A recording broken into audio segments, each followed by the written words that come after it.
Folks, Black Star Network is here. Hold no punches. I'm real revolutionary right now. Support this man, Black Media. He makes sure that our stories are told.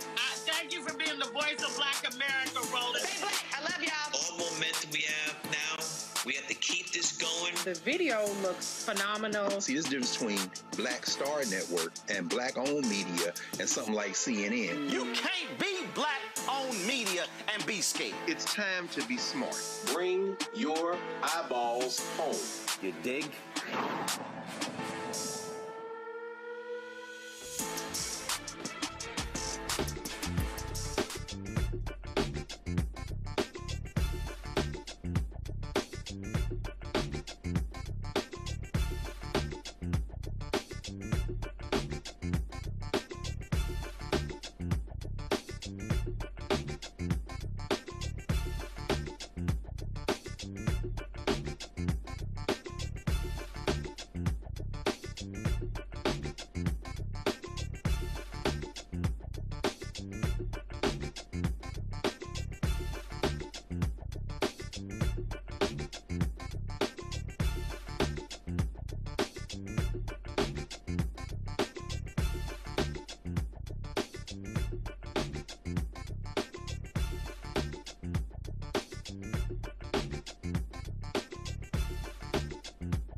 Hey, folks, today's Thursday, June 11, 2026, coming up on Roland Mark Unfiltered, streaming live on the Black Star Network.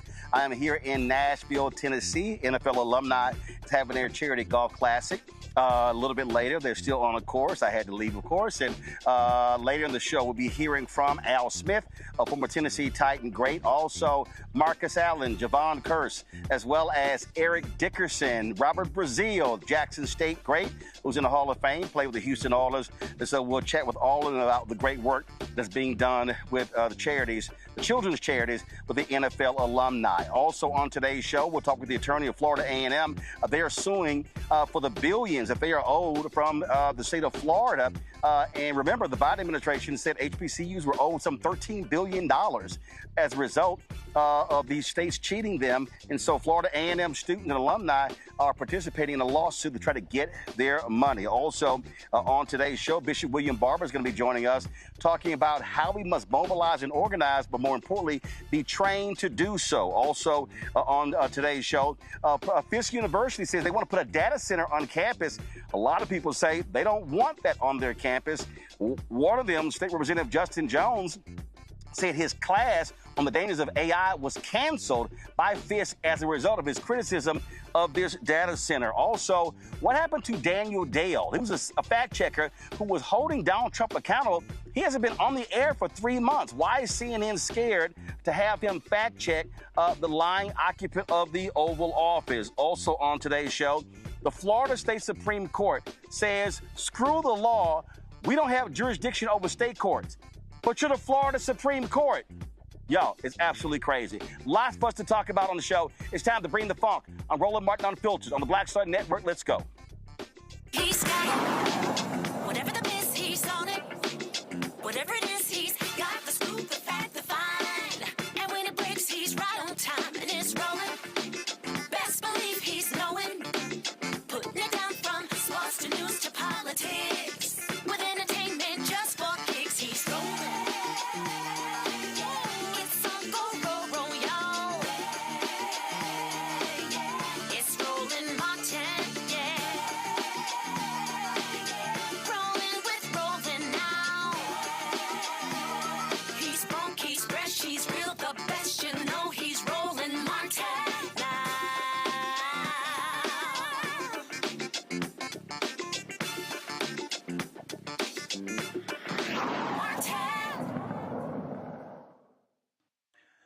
Folks, the U.S. Court of Appeals for the 11th Circuit has revived a lawsuit filed by student and alumni of Florida A&M University.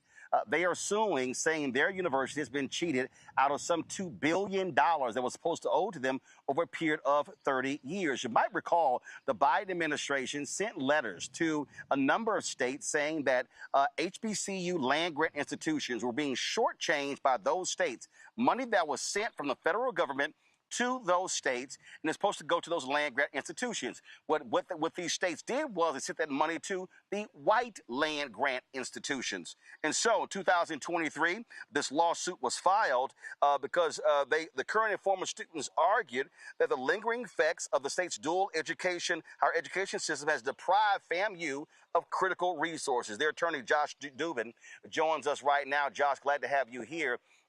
This is critically important. We have been covering this story. We covered the lawsuits that took place in Maryland when it came to HBCU funding and them creating programs, and then Maryland allowed the white institutions to create duplicate programs. We've covered the Mississippi case, Alvin Chandler's, Alabama as well. And we have seen Tennessee State. We've seen North Carolina A&T. We've seen universities in Virginia. When the Biden administration sent those letters out, and letters were sent from the Department of Agriculture, Department of Education, saying these states shortchanged the HBCUs some $13 billion.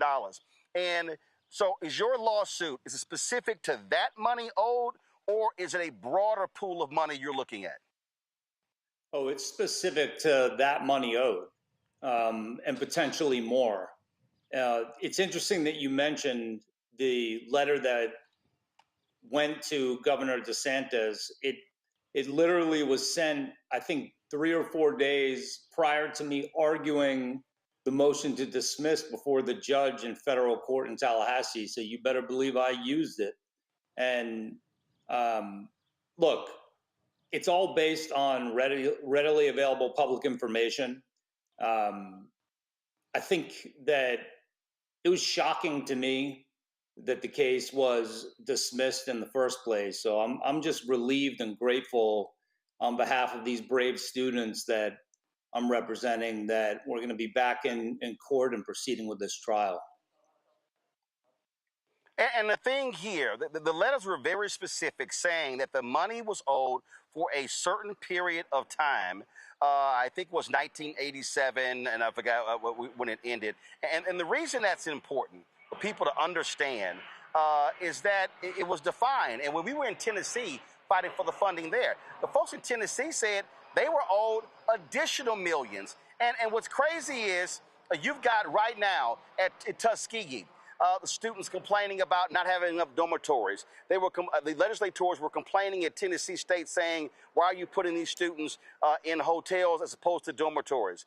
We've seen the same issues with numerous institutions. Well, it's real simple. If those HBCUs had got the same billions of dollars that the University of Maryland got, that the University of Tennessee got at these white land-grant institutions, then they wouldn't have to be sitting here nickel and diming and having these decrepit buildings and institutions.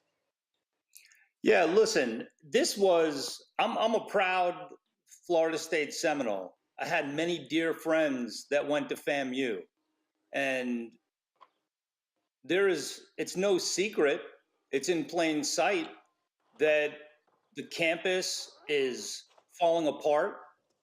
The supplies in their science labs don't work. And more importantly, they have robbed FAMU of critical, unique programming. The law school was wheeled up the street to Florida State. When it finally reopened, it was opened in Orlando. They have basically set up a situation where FAMU has to fight and fight and fight to get ahead, or just to try to catch up. And, look, as a civil rights lawyer, what was striking to me about this, and I was quite surprised when the judge didn't know this, was it was never lost on me that FAMU is the site of a former slave plantation. And some of the pushback that I was getting from the judge in that case, who I'll be back before, frankly, was concerning to me. And, our case is very straightforward. We've alleged that under the Equal Protection Clause of the Constitution, under Title VII, under the seminal case of the United States versus Fortis, that, FAMU has been chronically underfunded. It offers fewer unique, high-demand programs versus historically white peer institutions. And, to me, this was one of the most obvious, egregious violations. And the letter from the Biden administration was just sort of enforcing everything that we alleged in our lawsuit. So there's really, the Fortis opinion is critically important because it traces this underfunding all the way back to de jure segregation. So this is should be a watershed moment. We plan to file similar actions in states where HBCUs are being underfunded as well. Yeah, I mean, this is just, and people just really don't understand, and what we're dealing with. We talk about these public institutions, these public HBCUs. There are 103 HBCUs. I've personally been to 58 or 59 of them. I'm here in Nashville for this NFL Alumni Charity Golf Classic. Tennessee State is here. And what's crazy is that they've been lauding the new president at Tennessee State for his relationship with the Republicans in the legislature, and folks are saying, well, they'll finally been able to get their money. Well, where in the hell's their money been for the last 20, 30 years? And that's the problem. The problem is that when you walk these campuses, they look totally different. And what happens is these legislators, and now in these southern states, black folks have to go begging and pleading. In Florida A&M, they installed, a supporter of Ron DeSantis as a president who was grossly, and I made it clear, I told it to her face, she was grossly unqualified. And people were saying, well, hopefully, because of her relationships, she'll be able to get the money. Well, I'm sorry, you shouldn't have to be, supporting the Republican governor to get funded. These institutions have been cheated out of money. It has been pure, blatant racism, and it's sitting right there. I mean, again, here you have in this case, you had a letter that came from the Department of Education and the Department of Agriculture saying, we sent the money to the state that was supposed to go to this school, and the money never showed up.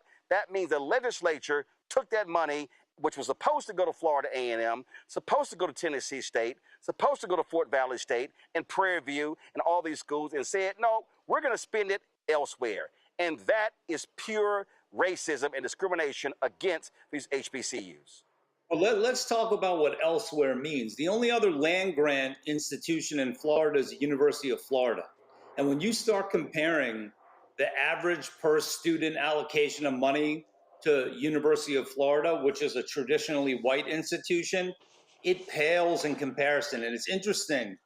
There was a letter sent back by a member of DeSantis's, I don't know if he was on his cabinet. I didn't pay too much attention, but it was lauding all the things Ron DeSantis had done for FAMU while he was in office. It reads like some sort of campaign speech, and it really misses the point entirely. And look, growing up as a white man in America, and I thank my parents for this, because they were knock around Brooklyn folks, and they had a very open arm policy. And I went to a magnet school. And I grew up with people of all ethnicities, religious beliefs. And it became apparent to me as a young kid, 10, 11 years old, that we're living in the aftershock generations of slavery. And in my parents' lifetime, you and I couldn't urinate in the same bathroom in some places in this country. This problem does not fix itself. So I used to get overwhelmed even as a young civil rights attorney. Look, what can I do? Because I feel like I have an obligation to do everything I can. It's the fuel that I use to try to make change happen. And rather than getting overwhelmed, we go one grain of sand at a time. And there are times where you have to call it what it is. And If it's not racism, then what is it? There's no earthly reason why FAMU was not getting the matching funds that they were entitled to from the state of Florida that the federal government was providing. This is one of, and I've done plenty of post-conviction work. I've walked people off of death row that were wrongfully convicted. This case is near and dear to my heart. It is one of the most, if not the most important case I've ever worked on. You know, these brave students that have stood up as the class representatives should be applauded. And, you know, to have the resolve to keep fighting and the patience to let the appeals process play out, it's just an honor and a privilege to be representing them. But you hit it right on the head, Roland. I mean, this is exactly what it looks, smells, and feels like. Indeed, indeed. Well, we certainly look forward to seeing what the next steps are when it comes to this lawsuit, and we'll be covering it every step of the way. I can tell you what the next steps are. The state of Florida is in for a monumental fight if they want to press this. It would be the honor of my lifetime to be able to present this case to a jury. So that's what's next. All right. Well, we look forward to you being able to do that. Josh, we appreciate it. Thanks a lot. All right, brother. See you.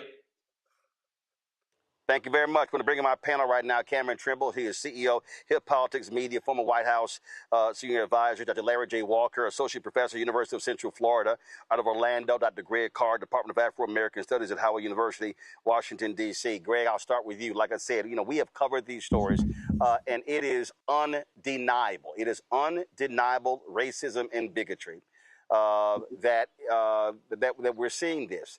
And these states, they have completely cheated the HBCUs. It has not been equal. It has not been fair. And then there's no amount of BS that they can give us that's going to somehow convince us that they have been doing the right thing. No, of course not. And before we say anything else, Roland, I've been reading the opinion. So the Brittany Denton, Niabi Stevens, Dedrick Dansby, Faye Rachel Peterson, and Alexander Harris, those are the 5 students, alumni, that sued. Kudos to you. And I hope that Councilor Dublin will involve the long distance runners in this. He mentioned several times the Ayers versus Fordyce case out of Mississippi, and you mentioned it, of course, as well, leading into your questions of him. I hope he calls out and champions. I mean, I'm all for people, things that are near and dear to people's heart, but we need some black folk in this discussion, including some of the attorneys there in Florida. Leroy Purnell, former dean of FAMU Law School, who taught me torts when I was in law school at Ohio State. I hope Leroy Purnell is involved in this as well. The appeals court did not decide on any of the underlying merits of the case. What they did say, however, it was that the district court overreached. They misapplied the Rule 12b-6 standard of review. In other words, they did a bunch of fact finding that they shouldn't have done. So the appeals court doesn't say whether they agree or not. They say we make no determination of the veracity of the facts as interpreted by the district court. What we're saying is, to put it in layperson's terms, you're doing too much. So they returned it to the district court. Now, finally, I would say this. It seems like it should be an open and shut case, but we know we're dealing with white supremacy. And when Attorney Dubin said he wants to spread this to other states, I think what absolutely has to happen is a coordinated effort by attorneys who have been fighting this all along. When I was in law school, my second year, I clerked at the NAACP Legal Defense Fund in Manhattan. And I'll never forget, they had a brain trust meeting on that Ayers case. I was a 2L, and attorneys from all over the South, Tennessee, Richard Dinkinson and boys, Chambliss came up from Mississippi, Louisiana, the Grambling Southern. That has to happen again. I think that should be a very important next step as this war continues. Well, yeah, you're absolutely right. And I tell you, the thing for me, Larry, is, you know, and there have been different people. I was there for HBCU Invest Fest down in Atlanta, and the goal, Robert Smith and his group, is to raise $1 billion for a fund for HBCUs. And when I was there, I actually said to people, I said, what really needs to happen, this is when a massive amount of money should be put into exactly what Greg just said, into a fund, and say, we're going to hit every single one of these states with lawsuits at the same time. at the same time and force them to have to come and bring the information to show, did they actually properly fund these HBCUs, or were they cheated out of their rightful money? Yeah, Roland, Dr. Carr hit it right on the nose in terms of, a great black legal minds that have fought for fairness and equity as it relates to HBCUs and other black institutions. And you're right, you need the money and, certainly, to address this issue in 16 states that the Biden administration identified, to make sure that these mostly land-grant institutions, also known as mostly as the 1890s, receive the funding that they have. And you talked about that period from the 80s until current day. The reality is, if you go further back, that number may jump another $1 billion. And we know, like you said, Florida A&M University, based on that 2023 report, it's owed at least $2 billion. And it's really probably the low end of the number. The reality is, Roland, is these land grant institutions and other HBCUs have been underfunded for since their inception. And it's well known among HBCU alum. I'm a proud HBCU alum. The other thing is, and as you made this point, is that why fighting legally is so important is, and you mentioned and Dr. Carr mentioned, is certainly what happened in Maryland a few years ago when those institutions filed a lawsuit, Coppin State, Morgan, Eastern Shore, Morgan, et cetera, and was able to get that issue resolved. I wrote about that issue with a couple of my colleagues in terms of some of the challenges those institutions encounter and what they did to fight the legal system, using the legal system to get the money that they deserved. And so here we are, as someone who lives in the state of Florida, and I know a lot of prominent FAMU alum, is that Florida not only deserves this money because it should as an institution, but also remind you that HBCUs, particularly FAMU and Tallahassee, that they produce, the money that they create in terms of the overall economy in the state and the region. So it's not just a matter of they deserve the money, is that FAMU is an economic engine that drives Tallahassee and the rest of the state, and that alum in the state makes tremendous contributions. So we have to remember that you invest in these institutions like FAMU, right, and then there's an overall economic impact to the state. Right. Cameron, I had some fool who was trying to defend a Trump administration for and he was like, well, not all of us go to college, not all of us go to HBCUs. And I said, well, if you actually knew what the hell you were talking about, you would first look at the number of doctors, lawyers, engineers that are produced by HBCUs. Two, and we always talk about this here, you cannot, to what Larry just talked about, the economic impact. Okay, there's an economic impact of Fisk and Meharry in Nashville. There's an economic impact when you talk about Florida A&M Tallahassee. Prairie View University is Prairie View, Texas. Texas Southern University in Houston. You start going around the country, you're talking about places that jobs, tax base, any number of things. And so it goes. So when we talk about the funding, let's just say same thing. Knoxville, University of Tennessee, hello. You talk about University of North Carolina, North Carolina State. You want to talk about Kansas State. We can go on and on and on. So the economic engine of these PWIs, the same as these HBCUs. And I agree. And also as a proud Howard and HBCU alum, I understand the economic impact in not just when we look at the Howards or the FAMUs or some that are in these big cities. Often HBCUs are, as they're positioned throughout the country, and especially with so many concentrated throughout the South, they are economic engines for places that may not have anything else going. When you think about an Alabama State, for example, in Montgomery, Alabama, it's one of the largest employers in the city.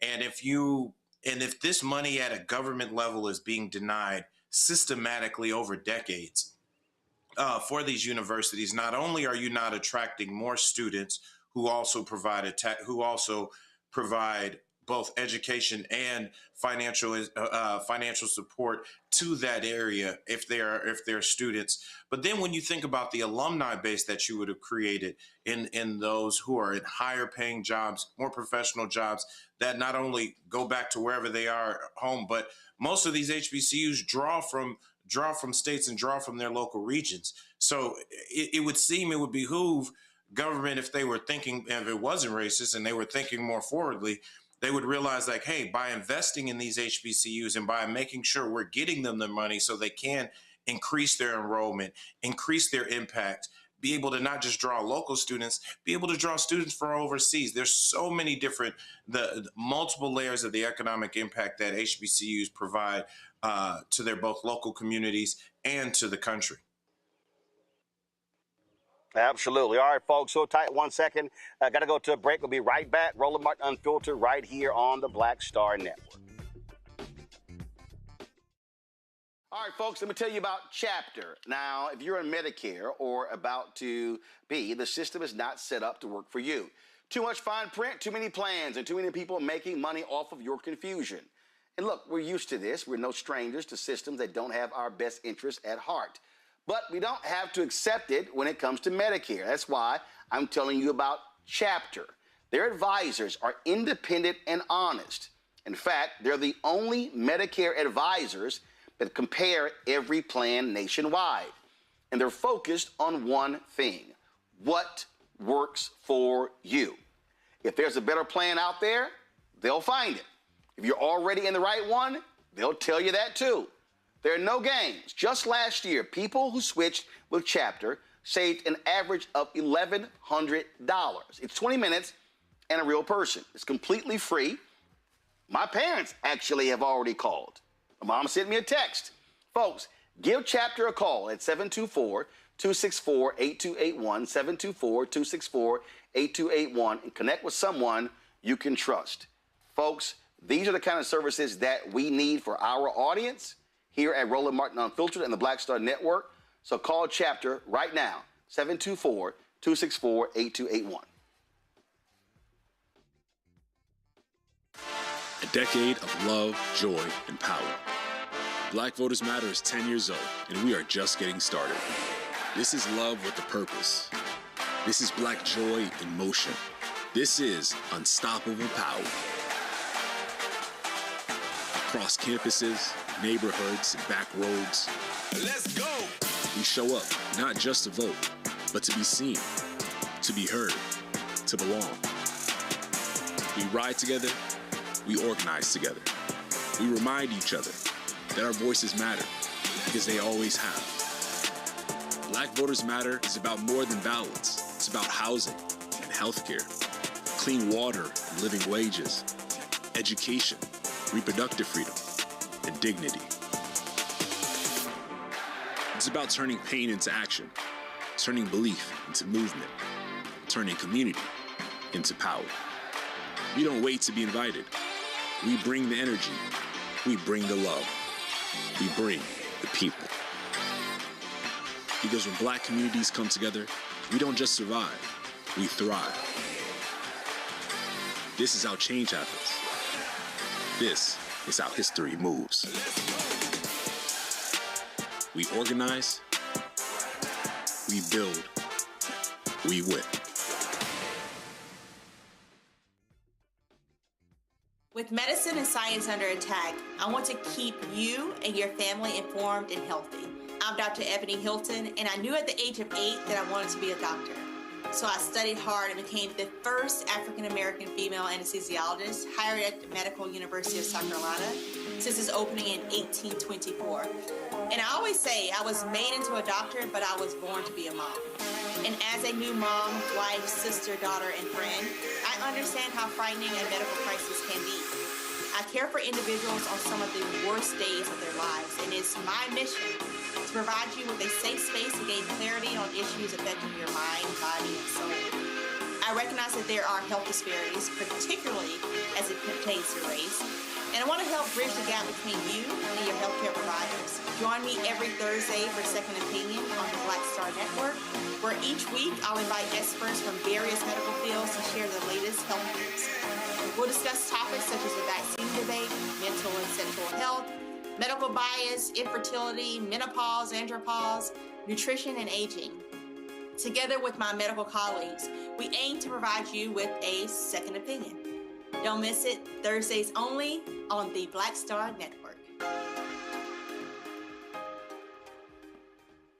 Hi, I am Tommy Davidson. I play Oscar on Proud Family, Louder and Prouder. I don't play Sammy, but I could. Or I don't play Obama, but I could. I don't do Stallone, but I could do all that. And I am here with Roland Martin on Unfiltered.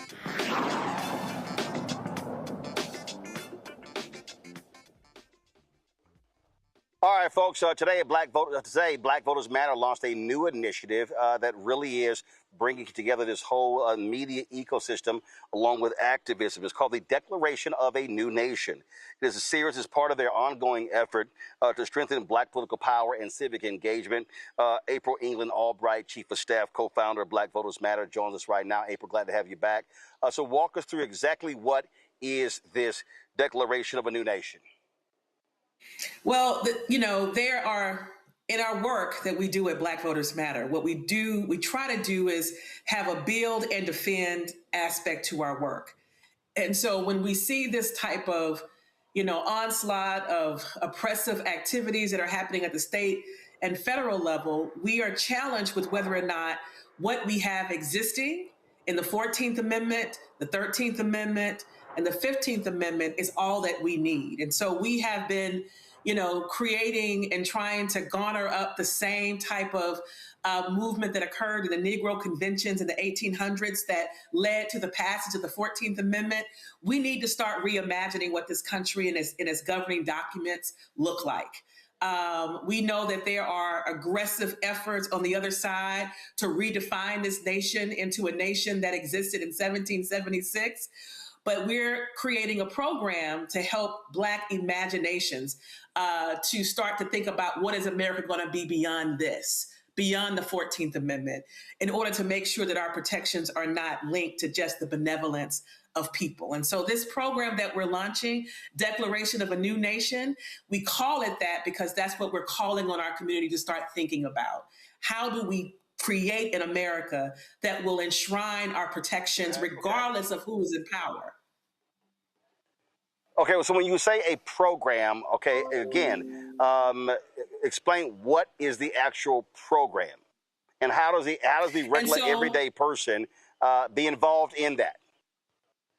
And so we're going to have a series of what we call town halls and community conversations, with our first one happening on Juneteenth in Galveston, ground zero for where Black, liberation and freedom began. And so we're going to be at a church, and we're going to facilitate a conversation with community members where we're going to record and document and even stream live, right? The conversations that Black folks are going to have about, are the protections that we have right now enough? If they're not enough, what do we need to begin to fight and advocate for on a legislative level, as well as a constitutional level? And so we're going to have a series of these meetings throughout this year in connection with our general mobilizing work, because we believe that, in addition to trying to withhold and stop what's happening in DC right now, we need to anchor in our voting what we want for the future. So we're going to have different town hall meetings. We're going to have 4 this year. The first one, again, happening in Galveston, Texas, next Friday. All right. Questions from our panel. We'll start with you, Larry. Yeah, thank you for all your efforts, not just on this initiative, but overall. So as you talk about meeting in Galveston, what are some of the things you've been hearing for Black folks about? What are some of the things we should be doing to address? You talked about DC, obviously the attacks on the Black community. What are some of the things you've heard already from folks saying this is what we need to do to address these issues overall? I think people are first talking about voting, right? We know that voting is not the only answer that we must undertake in order to continue to build our liberation in this country. But right now we're clear, we're under assault, right? And, and the things that can happen if we do not participate in voting can become very detrimental to our community. So right now, we know in our community, people are talking about voting. They're talking about making sure that we support candidates who's going to stop what's happening in DC, that we can at least get power back at the congressional level to restrain what is happening out of the executive branch. And even at the local level, right, the state level, there are things that are happening, and people are going to use their election and their ballot this year to elect people or to unelect folk, right, who have on their target Black folks. And so that's the first level of things that people are talking about doing to respond in this moment. But let's be real. The mechanisms that are utilized in this country and are being utilized by those who do not want to see our liberation need to be changed. And so we are trying to facilitate through this declaration of a new nation, an opportunity for folks to think about what would that actually take? What would it require to rein in a rogue Supreme Court, right? What type of legislation or what type of real structural reform must occur so that we don't find ourselves on this hamster wheel of us making advancements and then then we have this extreme backlash? How can we truly get reparations in this country? Like, these are the kind of discussions that we must have in connection with how we're going to vote and mobilize this year. And so I believe that's what we're hearing, folks in the communities talking about. All right, then. Cameron, what is your question?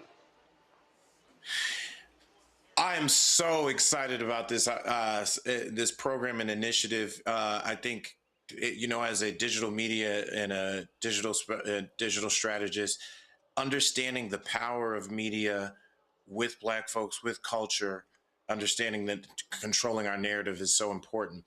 Can you talk to me about how you plan to distribute this, like in mass? Because I think we make so much great content, but understanding in this modern landscape how to actually get it out, and not just both first get it to our people, but get it outside of our people so it can grow not only in this country but around the world.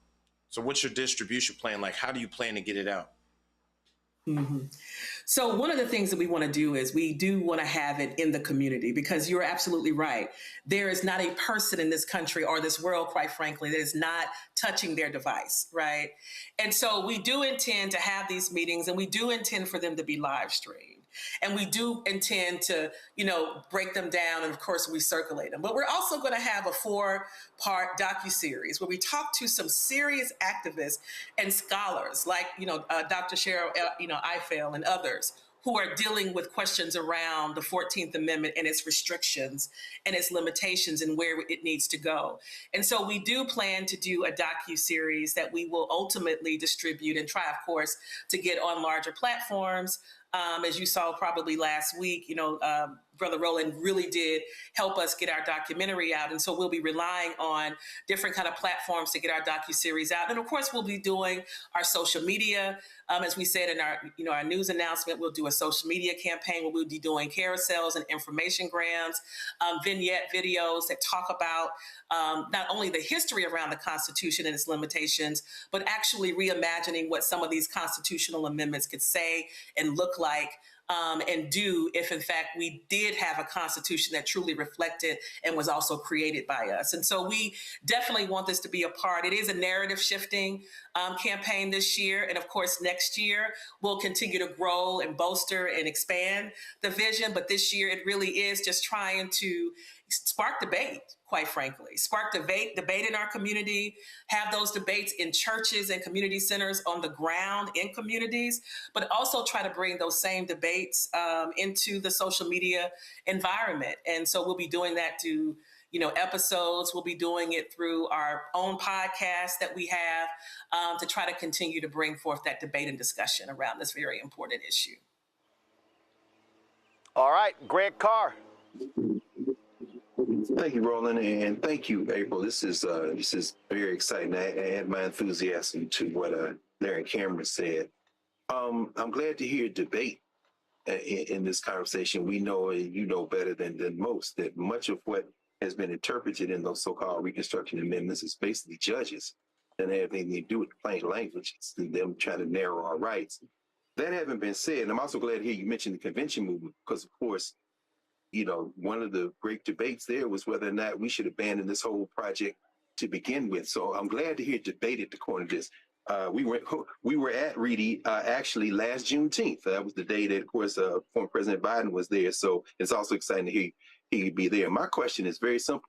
How do I sign up? Because I'm ready for this debate. This whole question of even going beyond the Declaration of Independence, it's just long overdue. So let's have this conversation. How can folk get involved? Well, we're going to be posting on our website. You'll actually see, the information about what's going to happen at the church. right? And we do want people who are coming to Galveston, to be present, to participate, because it is a debate, right?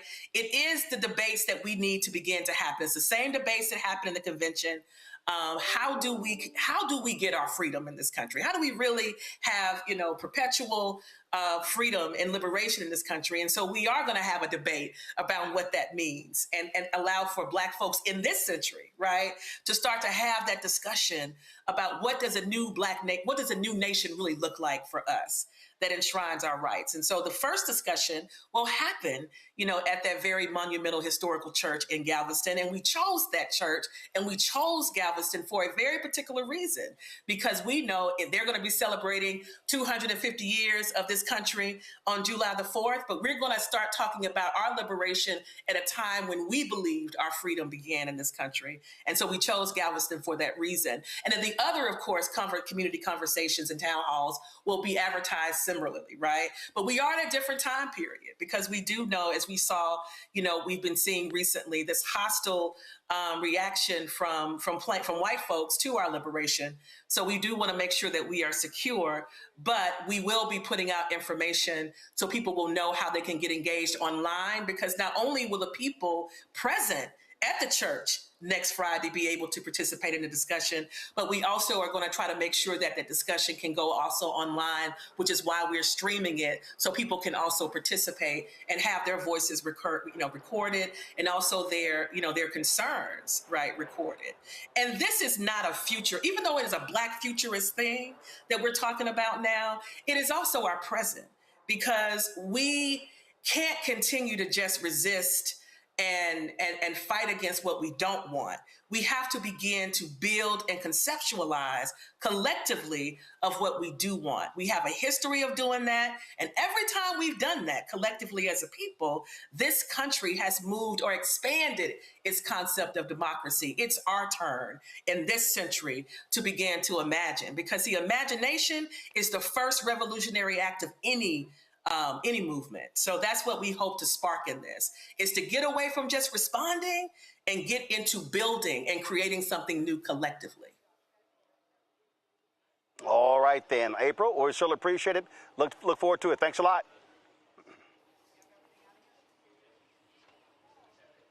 All right, folks, we come back. Let's talk about why is CNN afraid of their chief fact-checking Donald Trump? Why has he disappeared from the air? We'll talk about that coming up next at the top of the hour. We're going to hear from Reverend Dr. Bishop Bill William Barber talking about organizing and mobilizing. The virtual training is taking place this weekend. More than 1,000 folks have signed up, and so we're going to talk about what that future looks like as well. Folks, you're watching Roland Martin Unfiltered on the Black Star Network. I'm live here, of course, in Nashville, Tennessee for the NFL Alumni Charity Golf Classic. We're chatting with some of these former greats in just a moment as they are now coming off of the course. Don't forget, support the work that we do. Join our Bring the Funk fan club. Your dollars are critically important for us to be able to do the work that we do. If you want to contribute, so do us a favor. For Cash App, use a Stripe QR code. You see it right here on the screen. If you're listening, go to blackstarnetwork.com for more details. Of course, that's also for credit cards, for checks and money order. Make it payable to Roland Martin Unfiltered, P.O. Box 57196, Washington, D.C. 20037-0196. PayPal's R Martin Unfiltered. Venmo's RM Unfiltered. Zelle, Roland at RolandSMartin.com. Roland at RolandMartinUnfiltered.com. We'll be right back.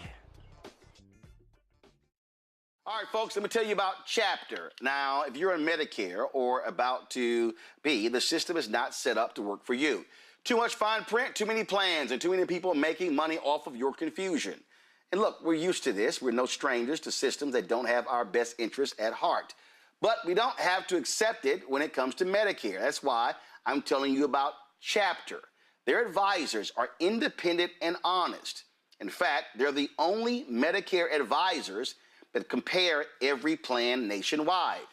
And they're focused on one thing: what works for you.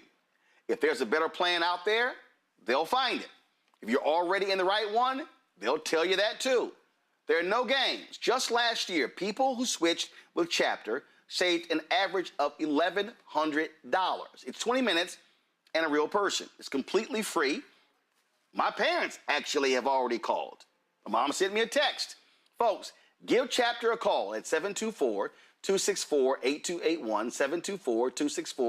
724-264-8281, and connect with someone you can trust.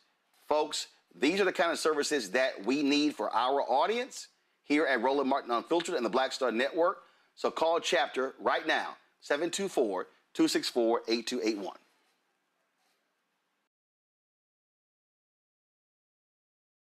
Carl Payne pretending to be Roland Martin. Holla! You ain't got to wear black and gold every damn place, okay? Ooh, I'm an alpha, yay. All right, you're 58 years old. It's over. And you are now watching Roland Martin Unfiltered. Uncut, unplugged, and undamn believable.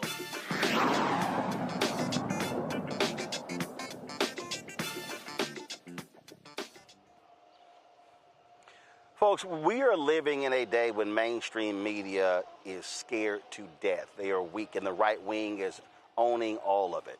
Let's just take CNN, okay?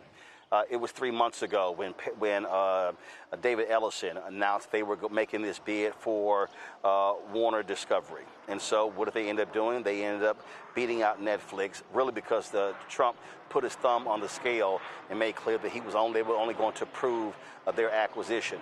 So there's a guy named Daniel Dale from Canada, and he has been excellent at fact-checking the lying, corrupt, twice impeached, criminally convicted felon-in-chief Donald the Con Trump. Well, it's interesting that he hasn't been on the air in 3 months. Now, mind you, still works at CNN. They still post his stuff on the website.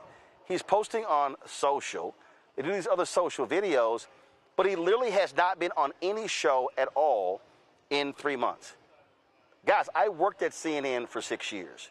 Do you understand that that is a conscious decision by executives? What that says is that executives have said to show producers, do not put him on the air. Donald Trump hates when he's on the air because what he does is he exposes the lies of Donald Trump.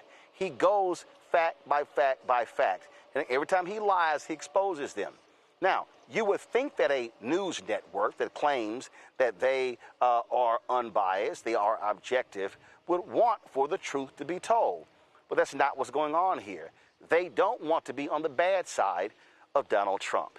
And this is one of the reasons why mainstream media really is lamestream media, is because they have no integrity, no honor. You see what's going on with Barry Weiss and CBS and 60 Minutes and how that's an absolute shit show. You see how these other people are just so scared to death. You see how Donald Trump just pimped these networks, and he forced that settlement with ABC, and he forced the settlement with CBS. And basically they were paying bribes to him, and everybody's trying to get on his good side. But when you have a network that says, oh, we're not going to put on our fact checker, and then they don't give a real explanation. There was a statement they gave to status.news that, oh, he's still a member of our network, blah, blah, blah. Y'all, that's total BS. And according to their report, he's moved back to Canada. I would not be surprised that Daniel Dale announces in the next 3 months he's no longer with CNN. And that's what you're seeing right now. If y'all want to understand why independent media is so critically important, it's because what you are seeing is a complete capitulation of mainstream media. We are no foxes in the can for them, but these people are scared to death of them. You do not have today media executives who have the guts of a Bill Paley, a David Sarnoff, a Leonard Golderson, who have the guts of a Katharine Graham. You don't have that going on today. What you have are corporate interests who say, listen, we make our money elsewhere. We don't want to be on his bad side because this guy is going to seek retribution. He's going to make our life difficult. So what they have said is, we will gladly allow this man to lie with impunity, to attack our reporters, and we're not going to say anything in response to his lies. And that is what's going on here. There is no explanation that CNN, Mark Thompson, and any of those executives can give at CNN as to why Daniel Dale is not on the air. And folks, this is going to continue they will continue to bow down. They will continue to capitulate. They will continue to suck up to this man because they do not want to hold him accountable. And that, to me, is an absolute shame. There's no other way to look at this. And what we are witnessing, Greg, I want to go to you first. What we are seeing consistently, they did this at the outset, and they're saying now, you know what? It's 2 more years, so we're just going to go ahead and just do whatever we need to do to make this man feel comfortable, because we are not going to hold him accountable. And you can see it in their reporting, in the editorial decision making. And I'm telling you right now, if that means that more and more people stop watching them, stop supporting them, good, because these people do not care about the truth. No, they don't, Roland. And I think you'll be doing a lot of unpacking, analysis, a lot of reporting over the next few months as many of these illusions continue to fall. We saw the racist Elon Musk offering $155 shares in his illusion, selling people on a dream of going to Mars today. That will soon burst. Some investors are like, "You're selling snake oil, my friend." And of course, there with Paramount CNN, we saw David Ellison basically trying to kiss Leslie Stahl's ass this week, saying that I'm not going to interfere with 60 Minutes. Yeah, whatever, because the thing is already crumbling. We certainly see Barry Weiss embarrassing herself to the point where they may pull her back as they absorb CNN. And what does that have to do with Daniel Dale? Well, as you just said, it isn't that he has disappeared. He's written 6 articles in just this month. The latest a couple of days ago, where he got into the lies that Bozo told Kristen Welker at Meet the Press. And he's been doing short form video on Instagram. So the question I would have for you, brother, as we see the eyeballs continuing to drop, I'm sorry, Byron Allen, I don't know why you took that deal, man, but they said it was an 85% drop off from Stephen Colbert to whatever that thing is, Comedians Unchained, Unleashed, whatever it is.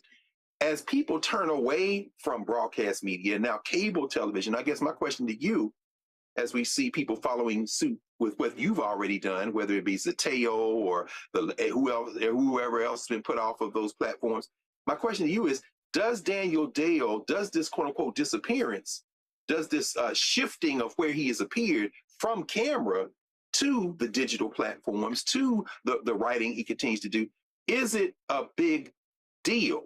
What does that say in terms of his ability to get information out to the public? I'm not sure in this shifting landscape whether I have a good handle on that, brother. Well, I'll tell you. So let me just sit here and let me just do a basic check. So if I'm sitting, again, sort of how I think about this. So let's see here. So if I go to Daniel Dale, I'm looking on Instagram. I'm trying to find his correct account. But if I'm him, what I'm going to do is, and this is my advice to Daniel Dale, do exactly what I did at CNN. Control your own social media. Control your Instagram. Control your Twitter account, your TikTok account. And then when your contract is up, it's clear CNN's not going to renew it, and you've actually built something that the public actually is supporting, and then do it yourself. And you can actually build your larger audience than what CNN is giving you. But what they're doing is, and I know exactly what they're doing, because Cameron did the exact same thing to me. The exact same thing to me in 2012. In 2012, CNN made a decision. And Mark Whitaker, Jim Walton had announced that he was stepping down from CNN. Mark Whitaker, the brother, was the number 2, and he never liked me, never wanted me on the air. And they made a decision to take me off the air at the Republican National Convention. The night before the Democratic National Convention, I got a call from Lucy Spiegel saying, "We're not going to need you this week." And I'm like, the convention ain't even started yet. They purposely said, "We're not going to use you on debate nights," because they had a meeting and said he's not going to become a star like he did in 2008. That's how they do. They take you off the air.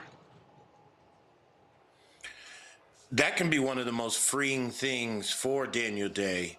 And for that, I think two things. One, we understand that they really are playing to an audience of one. Say it again. Donald Trump.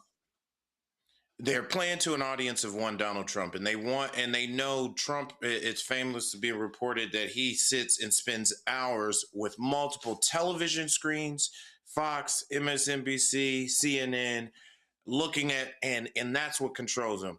And then what he sees on social media is carefully curated by the people who are closest to him to watch, to be able to show him what's there and not. But they can't necessarily control what he sees on TV. So they understand that with the pressure that FCC can impose upon them, and their larger media conglomerate that they're continuing to build out, they have an audience of one. And as long as he doesn't see the faces and the challenges or the aggressive challenges on the main screen, it's not there. But as you've done, as so many of others have done, and those who are leaving, there is a challenge to transition that broadcast audience as it does dwindle, and to make sure you're really feeding the internet. And while there is some natural crossover there from cable TV and so forth, it's still, the internet speaks a little bit differently. It moves a lot faster. And quite frankly, his biggest advantage his only real advantage on being CNN really was the clips he was getting off of CNN anyway to put back on social to build his audience. So now he should be tripling down on that. And continue to be able to create partnerships online where he could probably grow a larger audience than he ever had on CNN. Because guess what? The same way as you are, and so many others who were first on TV and have now shifted to online and other mediums, you already have the CNN stamp. He already has the CNN stamp. He's been there. He doesn't need to stay there in order to now move his brand of journalism and his personality and his audience. Yeah, I mean, listen, Larry, I knew what they were doing. I knew that they purposely took me off the air, and they kept putting Van Jones and Charles Blow on the air, even though I was far more popular and far more experienced. That was a decision. I mean, there was no other logic. There's no other logic you could say, wait, hold up. How are we not using him, one of the best voices we have on the air?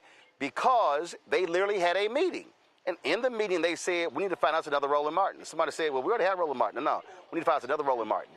They said, literally, I was told this by somebody who was in the room. They said, we do not want this person to become a star in the 2012 election like they did in 2008. So I know exactly what they're doing to Daniel Dale. They're still paying him. He's still under contract, and you can still do this little small stuff, but they're purposely keeping him off the air. That is a choice by the executives at the top of the network, pure and simple. And what they've done, Larry, they've said to the VPs and the executive producers of the shows, do not book him on the show or any of your shows. Yeah, absolutely, Roland. And they've got him in a bit of a modified witness protection program, right? So he could do some things, but he's basically disappeared off the air. And I think, my colleagues highlighted it. What happened to you in CNN and what you were able to do and continue to do is the template. And that's why so many other folks have done it. You highlighted Daniel should really take the opportunity, whether, obviously he's mentioned he's back in Canada. But once again, as Cameron said, he's already been on CNN. So now he has the opportunity to use that, like we said, whenever his contract is up, to use whatever platform he wants to use and continue to fact check. And once again, he's got the recognizable name. He's got the brand. He is the brand. And so a lot of what's happening with some of these cable networks and other larger platforms is, back in the day, it was like, the network is larger than the personality, but that is not the case anymore. We're a personality-driven society. And so individuals who have the talent, have the personality, and are willing to make the sacrifice can start their own platforms and be actually bigger, as Cameron said, bigger than the network. The other thing I highlight, Roland, is this is one of the challenges with capitalism. You talked about some of these mergers, and this is one of the reasons why, Daniel in this situation, but generally when it comes to Black folks, whether it's TV, media, communications, or other platforms, that capitalism will not save us. And that we're going to have to find other creative ways to maneuver around some of these challenges rooted in greed, to make sure that the messages get out to the Black community. Indeed, indeed. All right, folks, got to go to a break. We come back. Quick break. We're going to hear from Bishop William Barber, Reverend Bishop William Barber. We're talking about organizing and mobilizing. There's a huge virtual training taking place this weekend. So that's going to be happening. Also in the second hour, we are going to have, of course, Black Star Network headlines. Plus, I'm here at the NFL Alumni Charity Golf Classic. And so the players are slowly coming in. And so we're going to be talking to some of them. A few moments ago, I saw Hall of Famer, Houston Oil great Robert Brazile from Jackson State, Marcus Allen, Eric Dickerson, Al Smith, Javon Curse. And so love to get Derek Jackson as well, Beasley Reese. And so we're going to try to grab as many of them as possible. I want to get their thoughts on a variety of subjects. You're watching Roland Martin Unfiltered right here, Nashville, Tennessee, on the Black Star Network. All right, folks, let me tell you about Chapter. Now, if you're on Medicare or about to be, the system is not set up to work for you. Too much fine print, too many plans, and too many people making money off of your confusion. And look, we're used to this. We're no strangers to systems that don't have our best interests at heart. But we don't have to accept it when it comes to Medicare. That's why I'm telling you about Chapter. Their advisors are independent and honest. In fact, they're the only Medicare advisors that compare every plan nationwide. And they're focused on one thing: what works for you. If there's a better plan out there, they'll find it. If you're already in the right one, they'll tell you that too. There are no games. Just last year, people who switched with Chapter saved an average of $1,100. It's 20 minutes and a real person. It's completely free. My parents actually have already called. My mom sent me a text. Folks, give Chapter a call at 724-264-8281, 724-264-8281, and connect with someone you can trust. Folks, these are the kind of services that we need for our audience here at Roland Martin Unfiltered and the Black Star Network. So call Chapter right now, 724-264-8281.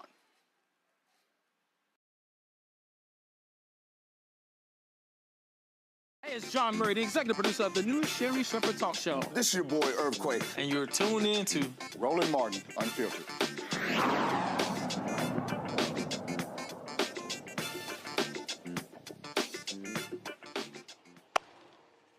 Folks, June 12th and 13th, Reverend Dr. Bishop William Barber, of course, is going to be leading a virtual training session. Remember, we had people who were signing up, more than 1,000 people signed up for this virtual training to be taught how to organize, how to mobilize when it comes to voter registration.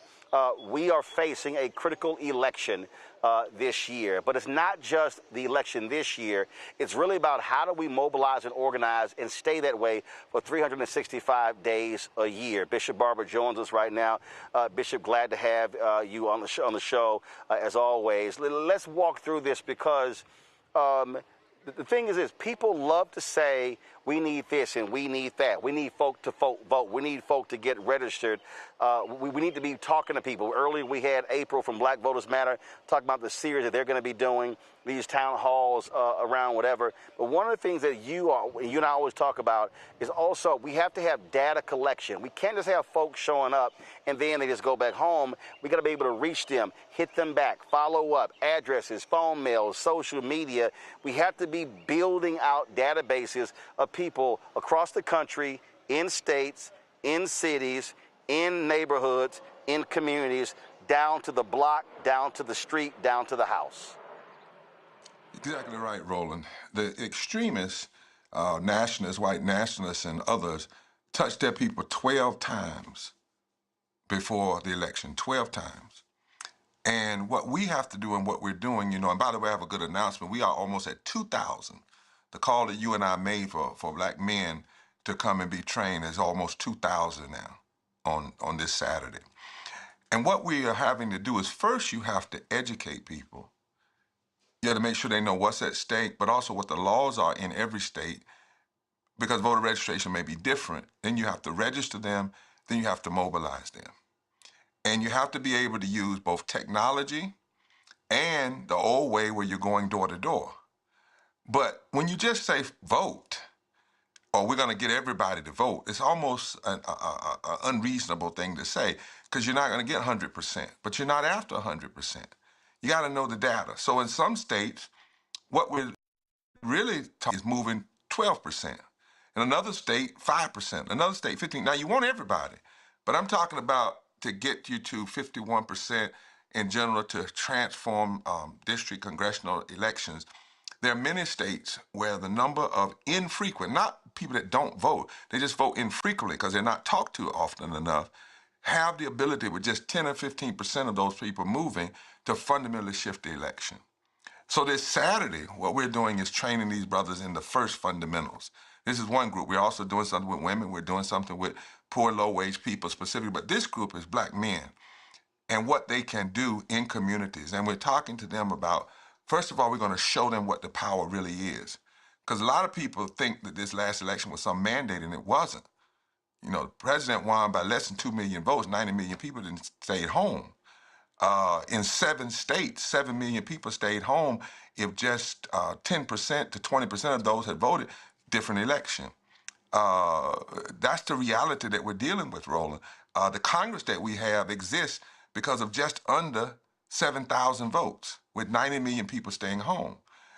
We had 20-some% of black men that voted for Trump, but many of them were misinformed. What if we had had an all-out attempt to touch them? So that's what you and I are doing.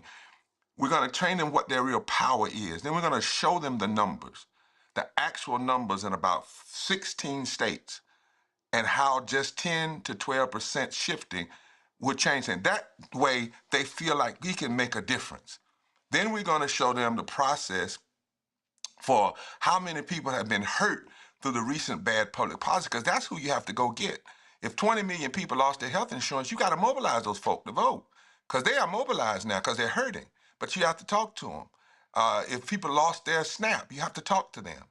Then we're going to walk down and look at this plan of how to use technology, how to use texting to send people report cards, videos, and direct messaging on how they can get registered, where they can go to check their registration, make sure they aren't purged, and then how they can use that technology. We took 600 people last time, Roland, and reached about 8 million people. 8 million people. If we'd had more money, we'd reach them more. And that's what we're going to be teaching. Now we're talking about hopefully having 2,000 brothers that can do this kind of reaching. And then lastly, we're going to teach them what they can do in their communities.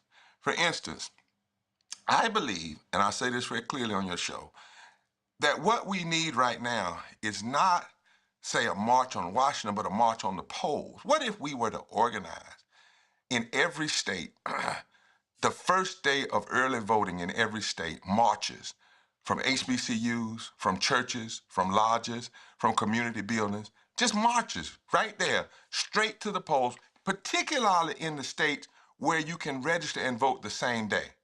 So if somebody saw you march, you could say, come on, go with me. What if we did that and every news station, every internet place had to pick it up?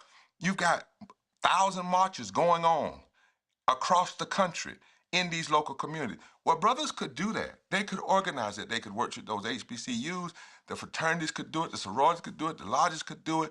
We could do it and have a march on the polls the first day of early voting in every state, and then continue it and say that we're not just doing this for 26, but we also recognize what we do in 26 got to be done in 28 and beyond.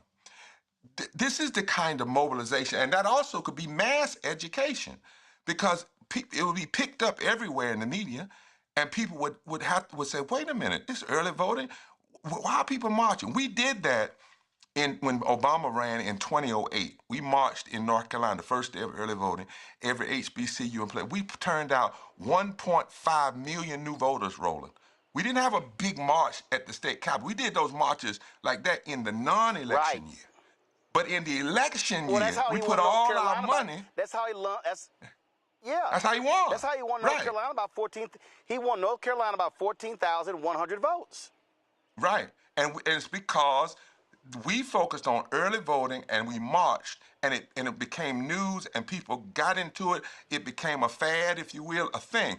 Now, before then, the year before that, we put almost 100,000 people, 50,000 people in the street at the state capitol, push the state legislature. But in the election year, we took all of our money and put it in grassroots organizing. Imagine if every church, this is the third thing we're going to teach the brothers on Saturday, and we're going to put this up on our website so anybody can go get it tomorrow up on the website. What if every church said, this is what we're going to do? I call it the Acts way of mobilizing.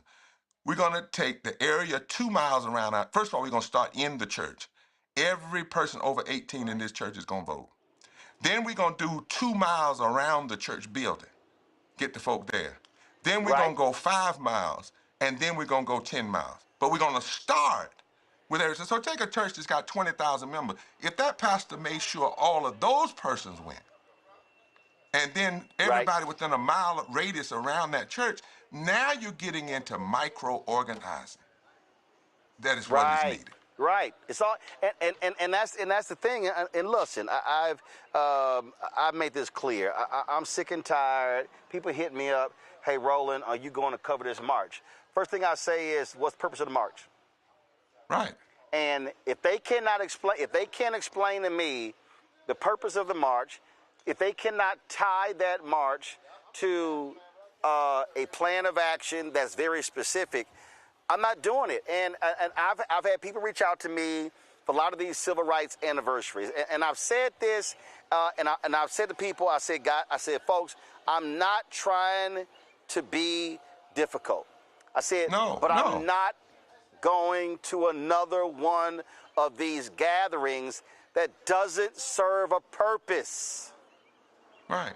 And now the purpose has to be state-based. The good thing about what Latasha and them did in Montgomery recently was it was state-based. What if we did that everywhere? But think about this idea. But you connect it to the local organizers.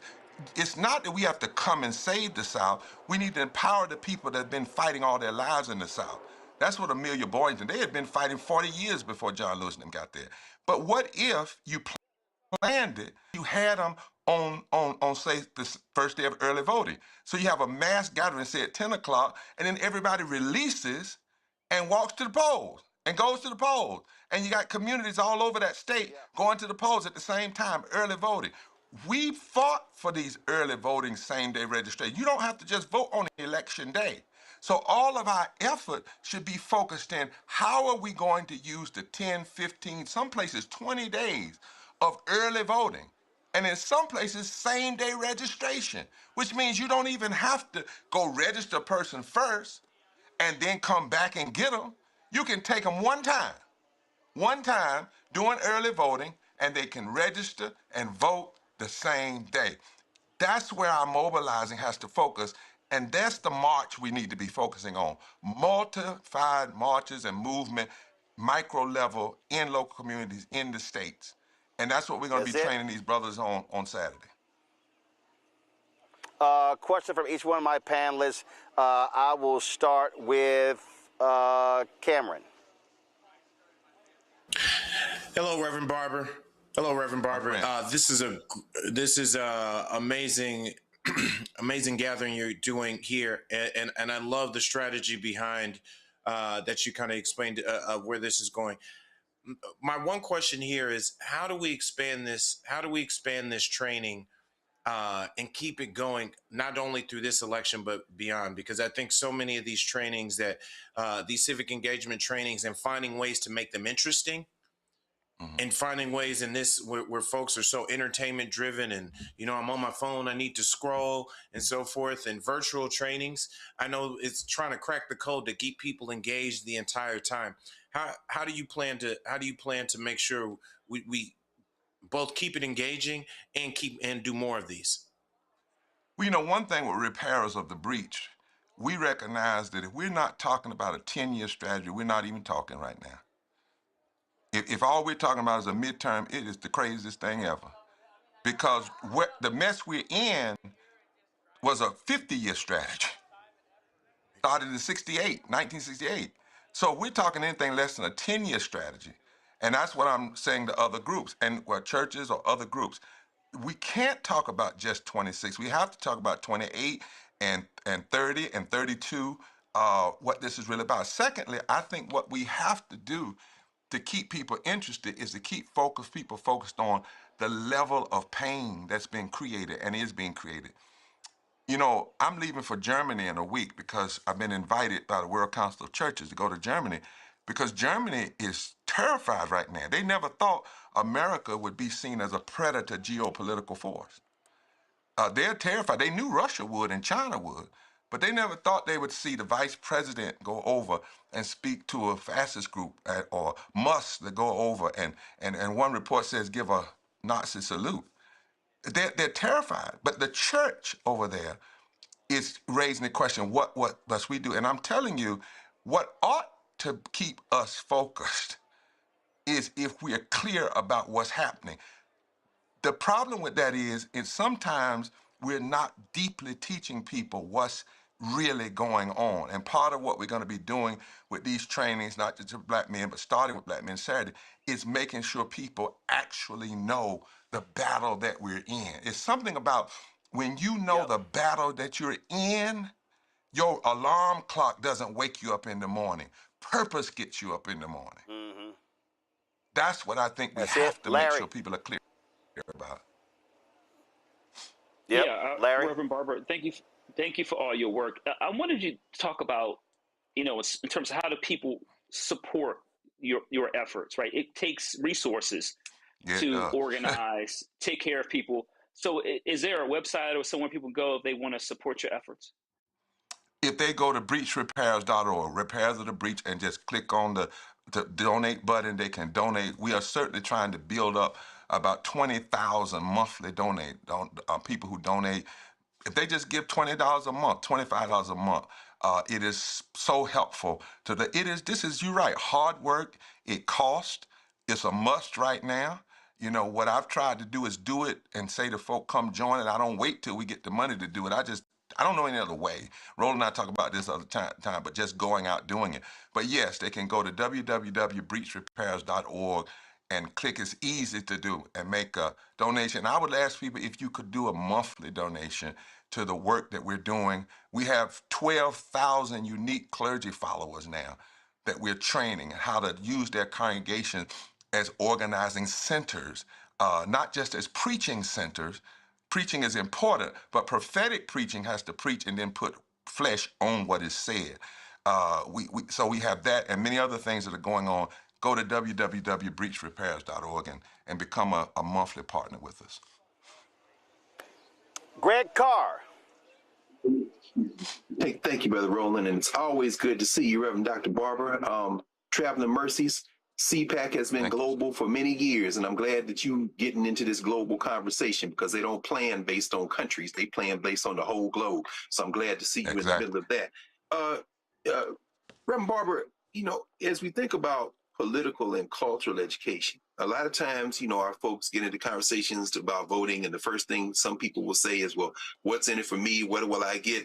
What role will political education play in this training and in this really work to ground people to have conversations so that maybe it relieves some of the pressure from trying to explain why voting is important and getting folks engaged? I don't know if there's any syllabus. I won't say syllabus. I guess that's too technical, but any kind of process of conversation around, civics, which of course has been taken out of so much of our education system.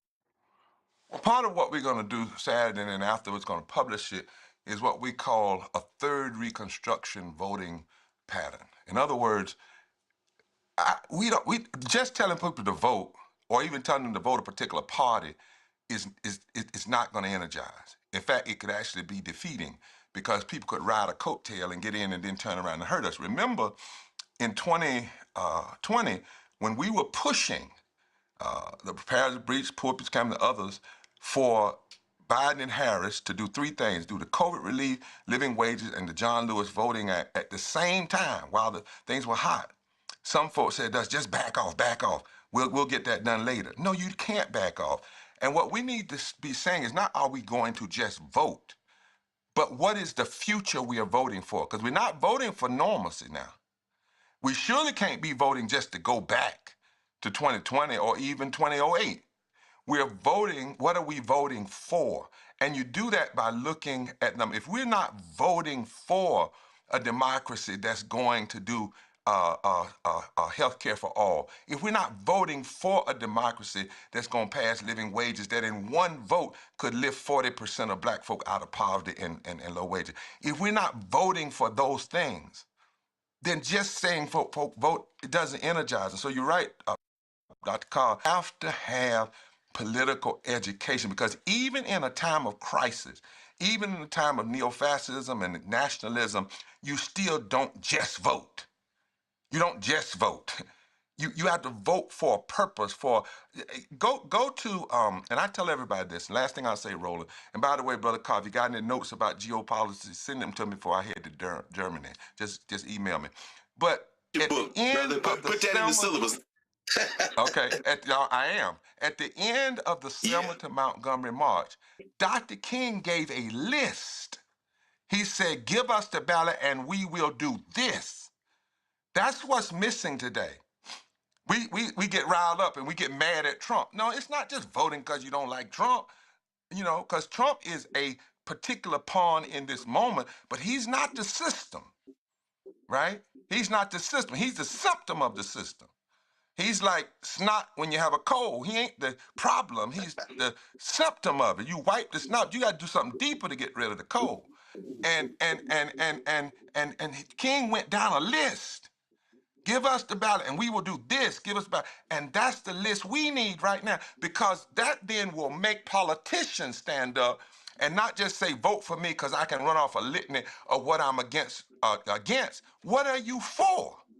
And what will you do in the first 50 days if we give you a new Congress or a new Senate or a new House of Representatives? We have to give those folk courage, and the only way they're going to get that courage is for the voters to lay out what it is before them. That's why we're going to produce a third reconstruction, what we want, like a vision, write the vision.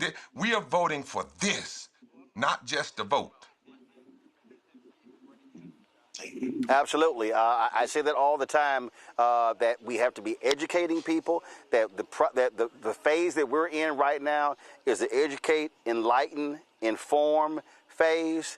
That's between now, then getting them registered is the next step. Then after they get registered, then we look at when in the early voting dates. Then it's like, okay, how are we driving people to the polls? How are we creating our own Uber, utilizing church buses and vans and things along those lines, taking folk to the polls? And it's a numbers game. You got to be able to count as well. You got to be able to track this stuff. It has to be literally every single day. This coalition, today, we drove 1,200 people to the polls. The next day, we drove 800. The next day, it has to be that way. I think part of the problem, Bishop, is, and this is why, and I've just made it clear, I am not spending our hard-earned, meager resources covering a march or an event that has no purpose behind it. My whole deal is, okay, who's going to be there? Are you collecting data? Okay, what are we trying to tell them to do when they leave that particular event? I'm not marching just to march.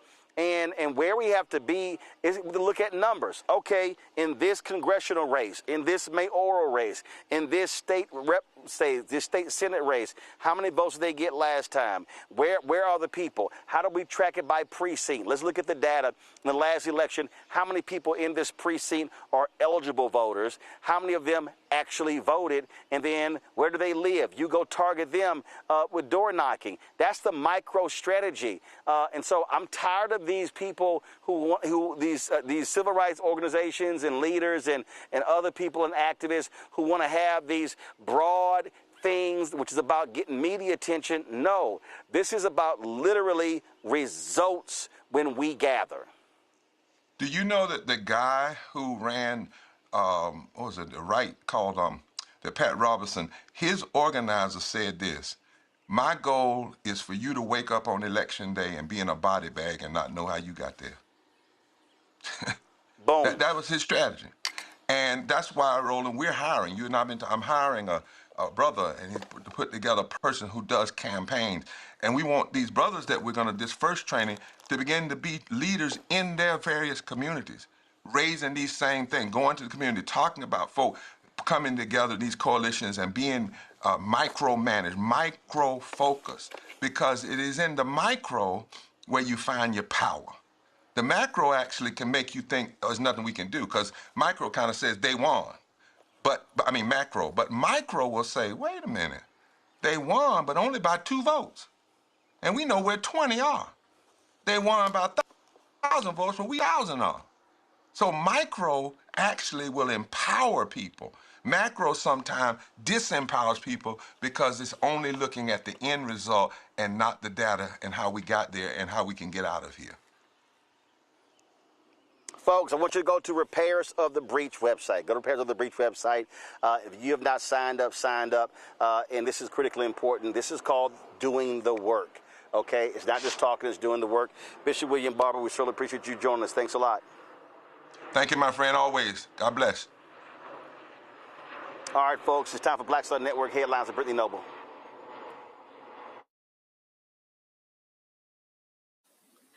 Carmelo Anthony's attorneys will be appealing his conviction. The notice of appeal was filed the day after the 19-year-old was found guilty of murder and sentenced to 35 years in prison for killing 17-year-old Austin Metcalf at a track meet. Defense attorney David Cole says the appeal does not dispute the arguments presented at the trial, but instead challenges the process, including the county where the trial was held and the jury selection. Carmelo is currently in the custody of the Texas Department of Criminal Justice. The Supreme Court could soon decide the future of one of the nation's newest execution methods. Alabama is asking the court to allow the execution of Jeffrey Lee using nitrogen gas after U.S. District Judge Emily Marks permanently blocked the state's nitrogen gas protocol. Marks ruled that the method violates the Eighth Amendment's ban on cruel and unusual punishment. The 11th Circuit later refused to put that ruling on hold. The challenge comes after witnesses at previous nitrogen gas executions reported seeing inmates shake, gasp, and pull at their restraints. Lee was sentenced to death for the 1998 killings of Jimmy Ellis and Elaine Thompson. During a pawn shop robbery, a jury recommended a life sentence, but a judge later overruled that recommendation and imposed the death penalty. Alabama abolished judicial override in 2017. Nitrogen gas has been used in just 8 executions, all within the last 2 years. The Supreme Court's decisions could affect whether Alabama and other states continue using the method in the future death penalty cases. And a white Tennessee school board chair has resigned following backlash over a racist social media post that he made about a black teen accused of a fatal shooting. Alan Curry, the former chair of the Hollywood County School Board, ignited community outrage with his comment, "Get a rope," which he posted after the announcement of an 18-year-old black student being charged in May on the 8th during a mass shooting in Brownsville. The Aquarius Deshaun Lax is alleged to have shot 7 students during a gathering for pre-prom pictures at Brownsville Park, resulting in 6 injuries and 1 fatality. Many critics say that Curry's remarks were inappropriate and targeted directly at the black student. On Tuesday, Curry submitted his resignation and issued a formal apology. After serving Haywood County schools and our community for 14 years, effective immediately, I am resigning from the school board. I did not intend for the social media post to be hurtful or insensitive. I realize now that it was, and I am truly sorry. I certainly did not mean for it to be racist. For that, you have my heartfelt apology. I have spent my entire career trying to make our schools good and safe for our students. I am stepping down due to poor judgment. This has caused great pain to my school board, my community, and my family and me. At the end of the day, the NAACP and I are fighting for the same kids. Our children in Haywood County should not have to worry about being shot at a party, at a home, or at a pre-prom photo shoot. Gun violence has got to stop. I want our students to live in a town without fear. The pre-prom mass shooting caused devastation and chaos in our town. So when I saw that we had apprehended the person responsible, I acted out of anger instead of thought. Once I realized how it could be interpreted, I took it down. Lax is charged with first-degree murder and perpetration of a crime, 6 counts of attempted first-degree murder, 6 counts of employment of firearm with intent to go armed, 6 counts of aggravated assault, use or deadly weapon, tampering with evidence, reckless endangerment, and deadly weapon involved. A Black Louisiana woman is suing her white neighbors for racist harassment and vandalism, all caused by their teenage son. Caroline Morrison Howard claims that the 13-year-old has engaged in several attacks, including dressing in a KKK robe, spray painting Hail Hitler and a racial slur on her home, puncturing her tires, and carving a swastika in her car. She says these incidents have been occurring since December and wants the parents to pay for the property damage as well as the mental pain and suffering that she has experienced. The 13-year-old, whose name has not been released, has been arrested and charged with criminal damage to property, criminal trespass, and hate crimes. A second Louisiana judge has recused herself from the criminal case against former Orleans Parish Sheriff Susan Hudson and former Chief Financial Officer Bianca Brown. Judge Robin Pittman decided to step down from the case to avoid any appearance of impropriety. Her recusal follows that of Judge Leon Roche, who also removed himself from the case. Sheriff Hudson was indicted in connection with last year's jailbreak, during which 10 inmates escaped and were on the run for several weeks. The indictment details allegations that span from May 2nd, 2022 to April 8th of 2026, covering the entirety of Hudson's term. Hudson and Officer Brown faced between 20 and 30 counts of misconduct in office, including filing or maintaining false public records, obstruction of justice, and various other charges. It's still unclear which judge the case will be reassigned to. And South Carolina's International African American Museum will temporarily furlough its entire staff due to budget constraints. Officials say the Charleston Museum will remain fully operational during the 20-day furlough implemented between July 1st and December 31st in staggered increments due to budget constraints. The museum first opened on June 27, 2023, and the news about the furlough comes just ahead of the museum's third anniversary. All right, folks, be sure to watch The Breakdown, Brittany Noble, every day, noon Eastern on the Black Star Network. Again, The Breakdown, Brittany Noble, every day, noon Eastern on the Black Star Network. Folks, as I said, I'm here in Nashville, the NFL Alumni Charity Golf Classic, and it raised funds for their kids' charity, and a lot of great work that they actually do. And so a number of folks been out here, and so I'm glad to be joined right now, y'all, by someone I grew.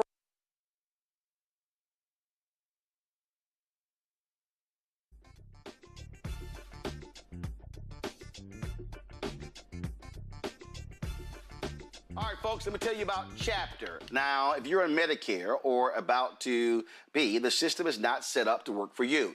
Too much fine print, too many plans, and too many people making money off of your confusion. And look, we're used to this. We're no strangers to systems that don't have our best interests at heart. But we don't have to accept it when it comes to Medicare. That's why I'm telling you about Chapter. Their advisors are independent and honest. In fact, they're the only Medicare advisors that compare every plan nationwide. And they're focused on one thing: what works for you. If there's a better plan out there, they'll find it. If you're already in the right one, they'll tell you that too. There are no games. Just last year, people who switched with Chapter saved an average of $1,100. It's 20 minutes and a real person. It's completely free. My parents actually have already called. My mom sent me a text.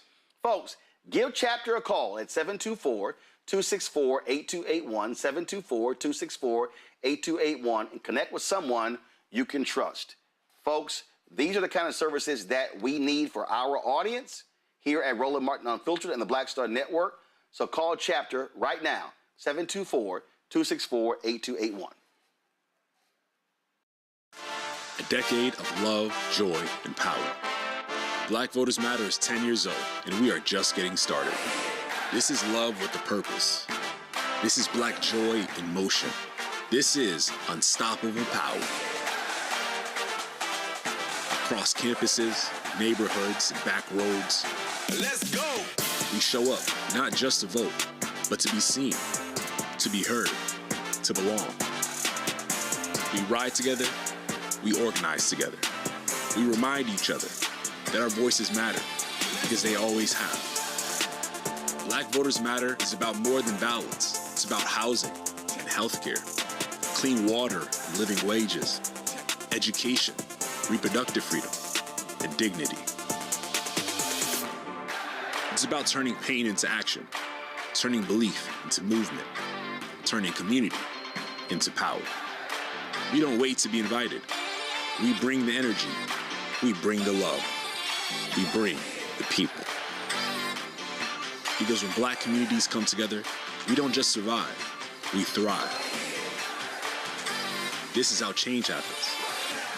This is how history moves. We organize, we build, we win.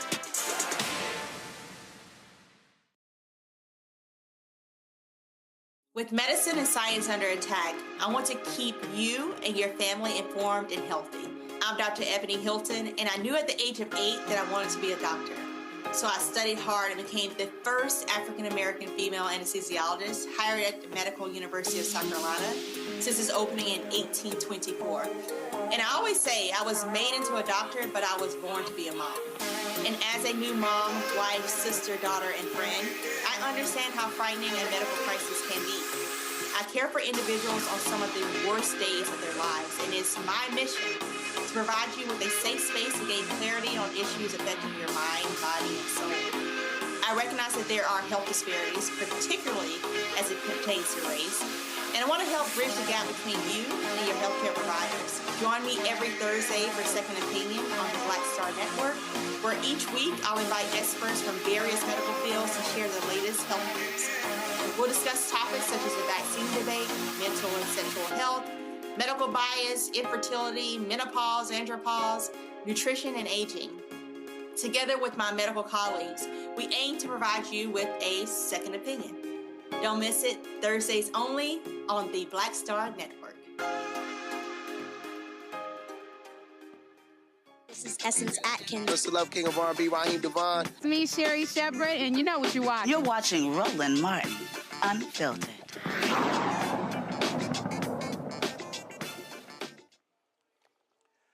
Folks, I'm here in Nashville for the NFL Alumni Charity Golf Classic, and a number of greats who are here, Hall of Famers. And one of my personal favorites, I grew up watching him in Houston. Number 52 for the Houston Oilers, Hall of Famer. He, of course, Jackson State, a Mobile, Alabama great, Robert Brazile. Doc, how you doing? I'm doing great, Roland. It's always a pleasure to meet someone that really pushed me through the ranks. Roland, we go so far back, dude. We both grew up together in Houston. I'm so happy that you're still rolling. You're doing good things. Doing what I do. Anything I can do for you, you know all you got to do is knock on doing the door. Well, I appreciate it. We both unfiltered. You know that. Yeah, absolutely, absolutely. And, you know, I do hate the fact that we're in Nashville and Tennessee Titans used to be the Houston Oilers. And I'm a Tennessee Titan, though. I'm a Titan. I'm in the Ring of Honor. You're a Titan? I was born an Oiler. I'm a die Titan. Well, I cut it off. I can't do that. Ain't been too good to me. I supported the Titans all the way up to when the Texans came on. I'm straight hometown. You should. I'm 100% hometown. I was born all. I understand. And me and Amy grew up together. So when she put me in the Ring of Honor, I had to become a Titan now. Gotcha. So I'm a die Titan. But you still all both. I'm both. You still all I'm both. I'm a Titan right now, though. Let me ask you this here. So there's this huge debate going on. You got this college, this bill Ted Cruz is trying to push, and you got Nick Saban out there who's talking as well. And what they've done is they've tried to go around and recruit these black coaches when it comes to they want to reform college sports. Here's my problem. They want to deal with the athletes. They want to deal with the money. They want to deal with the transfers. But they ain't talking about all the money the coaches are getting paid.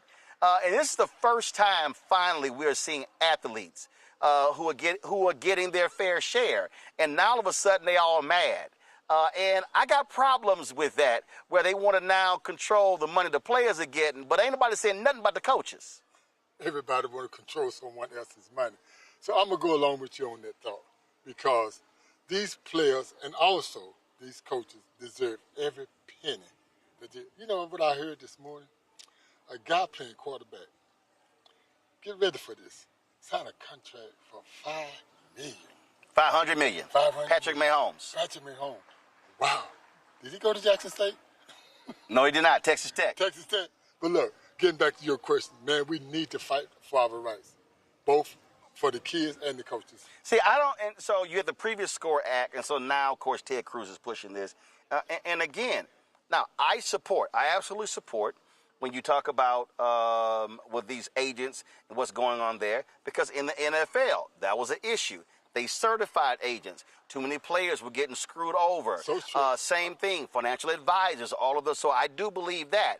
But see, the NCAA, they don't want to call them employees. They want to do everything as if they're an employee except this. And I'm sorry, the schools and the NCAA, they've been making billions upon the backs of a lot of black ball players. And now you're seeing athletes picking up $500,000, $1 million, $2, $3 million a year. Some of them making more money in college than they are making in the pros. Sure enough is, Roland. On that point is that we know that there's money out there, and we know you got some dictatorship in everything that's done when it comes to football. Everybody wants to have their hand in the pot, and the people that always get the bag is the guy, the athlete, or the coaches. They don't get the real money they deserve. I'm all for everybody getting just like they did. We put a base out there. That's right. Put a base out there. I can deal with a base. If you rated this high, this is your base, like a first round, a second round, a third round. But the first rounder can't get what the fifth rounder get. The fifth rounder can't get what the first rounder get. So you got to have something out there to make this settle. Yep. And you got to monitor, because I was raised around the devils. Well, nothing but devils out there when I come through, and they want to control everything. Right. What's deserving to me. I fired agent after agent. Mm-hmm. But I found, Ivy Black, which is a good friend of yours, and Gene Burrow, to get me out of it. I was like the 8th man on the line, all pro. My rookie year of the year, I made rookie of the year. And after the year, I made all pro. I was still the lowest paid quarterback in the Houston Oilers. Linebacker. So I had to get rid of my agent. Yeah, he had to go. He had to go. Before I let you go, you're a Jackson State alum, and you still got some folk mad at Dion because he left. But the whole thing is, listen, coaches come, coaches go, but people still should be supporting their programs. What would you say to a young kid out there why they should consider a HBCU football program? First of all, let's get on the Dion thing. Dion, I want to personally thank you for what you did for me and Jackson State. And people that don't disagree, you need to learn the game. Dion did more for Jackson State since Walter and Robert Brazile came through there and brought us to that rank. Dion took us to another level where every weekend we was on TV. We was making money. Now, if I got one question, why not go to Jackson State? Why not go to Texas Southern? Why not go to Prairie View? I'm a 6th round, first round pick from my HBCU. And if I got anything to say to anybody, go to a HBCU. A 6th round pick who's in the Hall of Fame. All the way there. Walk right in through the door. That's it. Always good to see you, my brother. Thank you, my brother. I appreciate it. Thanks a bunch. Thank you. How did you hit him today? Roland, I picked up the game of putting, and there's 2 things I'm going to promise you that I'm going to do. Either it's going to go in or I'm going to miss it. Yeah, that's true. That's true. So that's true. That's my game. Well, my putting was good today. Well, you need to get out there. Yeah, I was. It was a little hot today. Out of an 18 holes, I think I got 9. You made 9 putts? 9 putts. Oh, well, you on fire then. That's 50%. Hey, it's Hall of Fame of 312. Hall of Fame of 312. Robert, I appreciate it. Thank you, man. I appreciate it. I want to bring up a guy who played the linebacker for the Tennessee Titans. My man. He invited me here. Him and his wife chased me down like bill collectors. They were texting, call him, come on, Al. Texting, calling the brother. I said, I'll come on out. And so Al Smith, come on up here. You take the microphone there, Al. There we go. So first and foremost, just talk about Houston Oilers, too. How many years you played with H-Town? 11 years, and then I worked in the front office when I retired. I got hired in the front office and became a Tennessee Titan in the front office, and that's when I moved to Tennessee and been here ever since. See, I forget the Tennessee part. It's the Oilers part. It's the Oilers part. Talk about the golf tournament, and y'all hold multiple ones across the country. or was this one just for Tennessee? Give folks an understanding of what the NFL alumni does. Well, the NFL alumni is obviously is across the country, mostly in NFL cities. The one we have here is the NFL Alumni Tennessee Golf Classic for Tennessee that benefits charities in Tennessee and people in Tennessee. But we have players come from all over Atlanta, across the country, Hall of Famers, just like you had on, whether it be Robert Brazile, Marcus Allen, Derek Dickinson was in the house today. Everybody was here enjoying themselves. And we have it across the country, but everyone in different cities, whether it be Dallas or what have you, they have their own NFL alumni tournament there. I don't care about Dallas. I got somebody director. He'll be a Cowboys fan, but he also tired of losing. But go ahead. Yeah, but it's across the country. But our focus here is Tennessee and giving back to the Tennesseans and uplifting the people here. Talk about the charity that's helped. It's helped American Cancer Society, NFL alumni charities. NFL alumni charities are all kids-based, whether it be Big Brothers, Big Sisters, whether it be American Cancer Kids with Cancer, whether it be Boys and Girls Clubs, kids. Tennessee Edge has Benefit, which is an organization that benefits kids in sports leagues, whether it be uniforms, shoes. Kids, can't get shoes, whether they have uniforms, just so they look like a team. Got it. We grew up, everybody wearing everything just to get out there, but don't look like a team. So just the basic things that we take, that some people take for granted. We want to be able to give kids the opportunity, to feel great about themselves and about what they're accomplishing. All right, then. Well, I certainly appreciate being invited. It was a great day. Is Pac-Man Jones still here? I don't know. I haven't seen him. All right, send him. He said he was carrying the team. I didn't get it. No, he wasn't. No, he wasn't. He wasn't carrying the team. Now, he know better than that. Roland's a good golfer. He know better than that. No, Pac-Man, you know who was carrying the team. Stop it. So let me know if he's in there, because he said, I want to do your show. Okay, I didn't get his number. I had to leave. So hit him up to see if he's still here, so we'll get him on. I'll give him a quick call. I don't know how much time he got. All right, I appreciate it. Thanks for the invite. Thanks a bunch. Thank you. Appreciate it. All right. So, folks, we're going to try to get Pac-Man Jones, if he's still here. No, Javon Kirsch is still hanging out in there as well, so we'll try to grab him as well. Let's go to a quick break. We come back. We're going to do our ShopBlackStarNetwork.com segment, and then we'll have a little bit more here from Nashville at the NFL Alumni Charity Golf Classic right here, Roland Martin Unfiltered on the Black Star Network. All right, folks, let me tell you about Chapter. Now, if you're on Medicare or about to be, the system is not set up to work for you. Too much fine print, too many plans, and too many people making money off of your confusion. And look, we're used to this. We're no strangers to systems that don't have our best interests at heart. But we don't have to accept it when it comes to Medicare. That's why I'm telling you about Chapter. Their advisors are independent and honest. In fact, they're the only Medicare advisors that compare every plan nationwide. And they're focused on one thing: what works for you. If there's a better plan out there, they'll find it. If you're already in the right one, they'll tell you that too. There are no games. Just last year, people who switched with Chapter saved an average of $1,100. It's 20 minutes and a real person. It's completely free. My parents actually have already called. My mom sent me a text. Folks, give Chapter a call at 724-264-8281, 724-264-8281, and connect with someone you can trust. Folks, these are the kind of services that we need for our audience here at Roland Martin Unfiltered and the Black Star Network. So call Chapter right now, 724-264-8281. Hello, I'm Paula J. Parker. Truly proud on the Proud Family, Louder and Prouder on Disney+. And you're watching Roland Martin Unfiltered.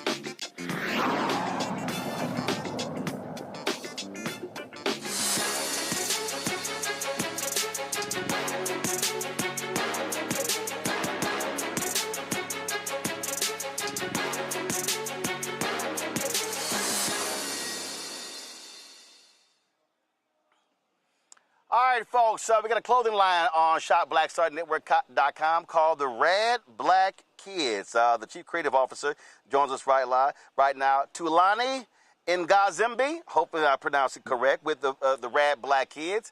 Glad to have you here. So tell us about this clothing line. You hit it right on the nail. Thanks for having me, Roland. Big fan. I started the brand in 2014. the whole thing started with a skateboard, if you want to believe it. I had graduated from my master's program as the valedictorian, and I studied in New York. I moved to California. I couldn't find a job, and so I decided to build a skateboard. I studied architecture, and I built a skateboard once before. I started longboarding, and I just couldn't afford one when I was in college. So when I got out of college and I needed something to do, I started with that. And the name, of course, the active word in there is black in the brand name, but then also the word rad refers to action sports and so on. And so I wanted to take the community, our community, and put us into action sports and expose the fact that not only are we there, but then to make product that centers Black people and the Black body inside of that space. Now, you've been doing this for the last 11 years, and you started in Portugal? No, I actually started in Long Beach, California. And I was in Long Beach for about 7 years. And, I learned how to design from tshirtforums.com. So I was just reading about t-shirts. I knew nothing about what I was doing. I was designing on Microsoft Word to start. And I started reading about the way that the Japanese approach design, about nostalgia. And I really vibed with that. There was something about a product and not wanting to develop a product in a capitalist sense, but just like, in terms of innovating to make the product cheaper. Our biggest focus with the brand has always been quality. So strangely enough, we did our first trade show 4 years after the brand started, and we started selling in Japan, of all places. But the factories I was using out in LA, I was using some of the best factories at the time. They were causing like 25% of returns, and that was the only way that I was living. So around 2019, I just felt this push to move somewhere where I could actually make the product a little bit better. So 3 days before the pandemic, I landed in Portugal, and I used that time of being locked down to just find factories and find people who would be willing to kind of take on this task of building the brand. Little did I know that would actually cause the brand to grow. Wow. Questions for my panel. Cameron, I'll start with you. This is amazing. Are you in stores anywhere outside of California? Yeah, we've sold before in Macy's, Bloomingdale's, Nordstrom. Right now we're selling on Shopbop, and we've got some pretty exciting news that we're going to debut on the show, actually, is we went back to our roots to design outdoor clothing with the same ethos, and we're actually debuting at REI this fall. So that's it's really, really exciting. REI, congratulations. All right, Larry. Yeah, thank you. Yeah, can you talk about what do you think? Why do you think you've been? Yeah, can you hear me, Roland? Can you hear me? Yep, we got you. Go ahead. Yep. Why do you think you've been successful? That's a pretty tough question. I would say that the most important part has been the community, because the biggest thing that we represent is I never used my name for the brand intentionally because I never wanted it to be about me. When I graduated, I was a valedictorian. I thought to myself, my life was going to change. I was planning to do my doctorate, and things kind of fell through. And when I saw that I couldn't find a job, it really forced me to look at the system that existed, that a person who studied in a STEM field for a master's couldn't find work. And so then I felt as though the best thing that I could do as my first time at bat to do anything would be to start a brand and to start a company that could tell this narrative that Black people are not a monolith. And so the nice thing about it is the community responded in a way that's always been great. So when we were picked up by the first store, I had people from Atlanta reach out because we were selling in Atlanta through Macy's. I had people from Macy's, from Memphis reach out because we were selling through, Macy's as well. So it was like there was this moment where a lot of people saw themselves reflected in the product. And that's always been the intention of the brand. So I would say the success has really come from the community, to be frank.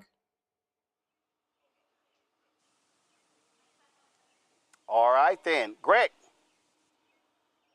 Thank you, Roland, and thank you, brother Ngazimbi. At first, I thought, oh, you must be South African, but then I looked and I realized, oh, you one of them Nguni language speakers. Your people showing us, so that's what I'm talking about, man.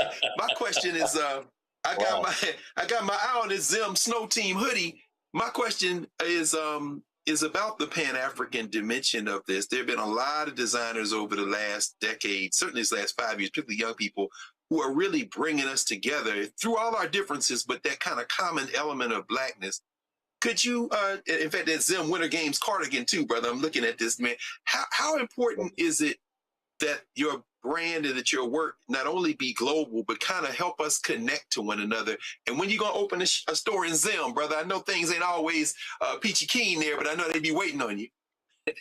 You know, two things. The first thing is the fact that you knew it was Nguni language is maybe my favorite person on earth. Okay. The second thing is we are working on that. Like, it's a really slow process. We actually incorporated in Zimbabwe last year.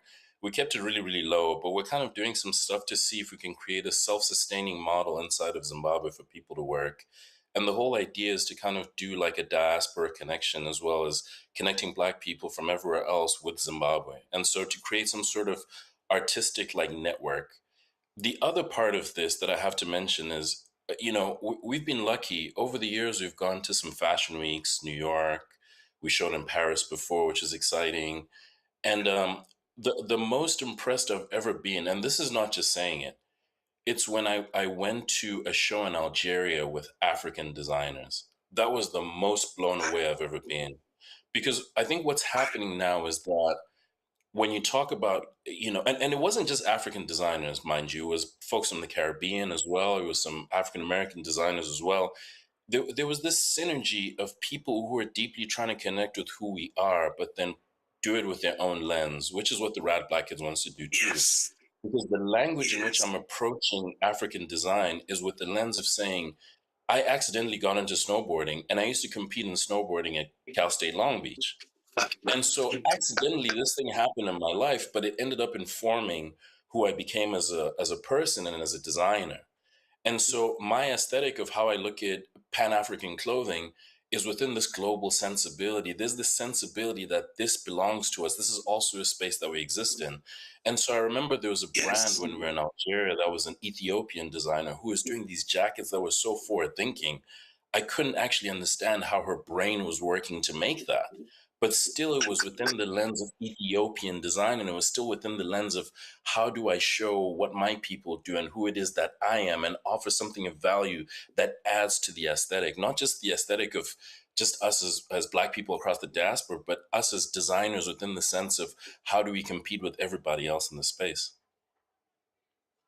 Thank you, Ben. All right, then. So, folks, so do this here. So the Rad Black Kids, folks, go to shopblackstarnetwork.com. Take a look at their products. Again, when you support their products, you support this show as well. So go to our marketplace segment. You will see the Rad Black Kids. You see all their products there on the website. You see it right there. So please get their products. My brother, I certainly appreciate it. Thank you so very much for joining us. Thank you, Roland. I appreciate the opportunity. Thank you so much. All right, then. Hopefully, we'll bring the show down to Portugal, and then we'll hook up. I'll be honored. I'll be honored to host. All right, then. I certainly appreciate it. I appreciate it. Thank you so very much. All right, y'all. I'm going to talk to one more player from here in Nashville, the NFL Alumni Charity Golf Classic. Y'all might remember him. He had a nickname. He was called the Freak. Javon Kurz, what's up? What's going on, Doc? Freak out.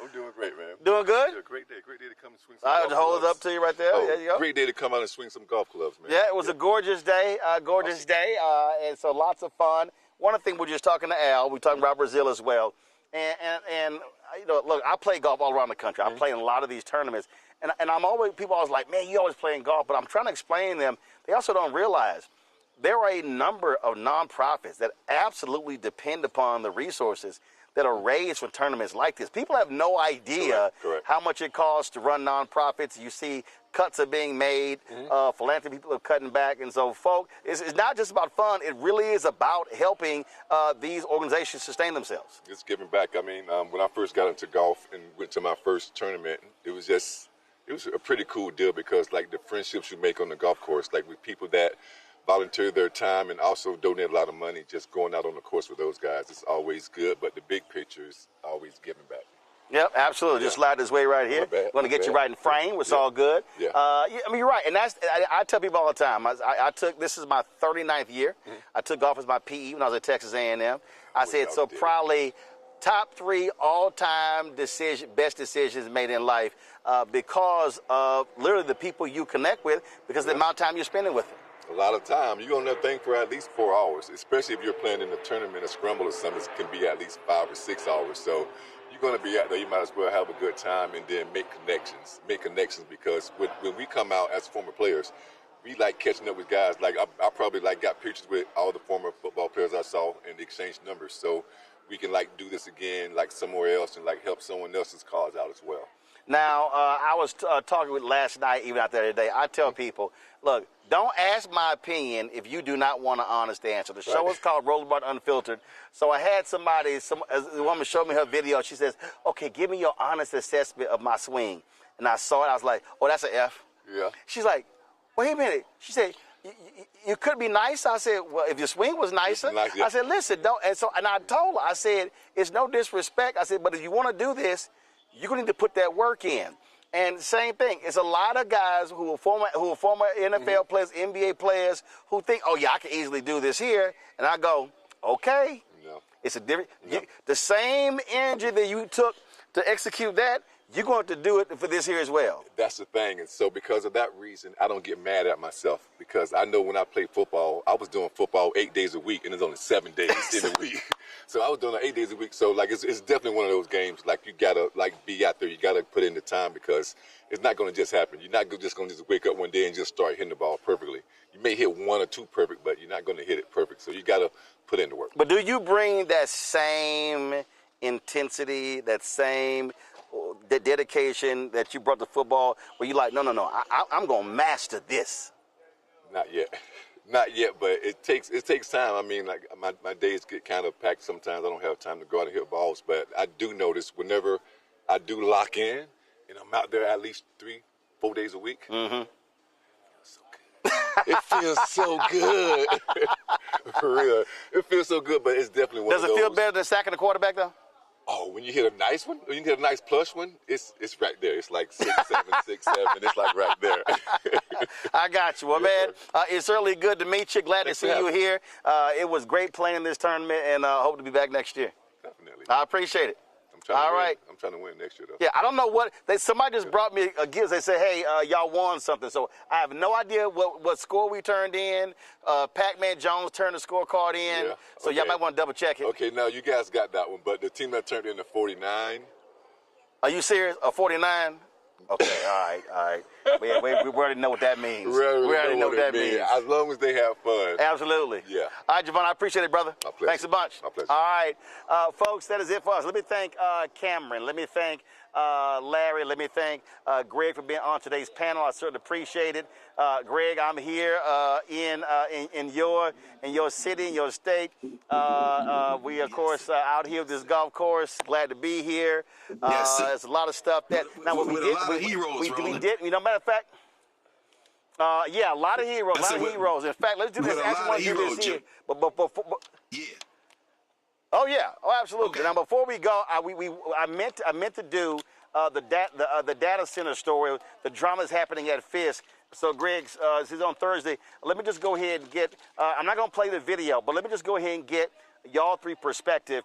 Because you got students that are protesting. Representative Jones, the president of Fisk, says she wants to put a data center on the Fisk University campus. They've had protests. People will say they don't like that. So let's just get y'all thoughts on that. Greg, I want to, your relationship with obviously Tennessee State and Nashville, I want you to weigh in on that. Yeah, I saw my man Cass Teague out there. I will say this very quickly, Roland. I am really concerned that this is the opening salvo in an attempt to buy data centers at HBCUs.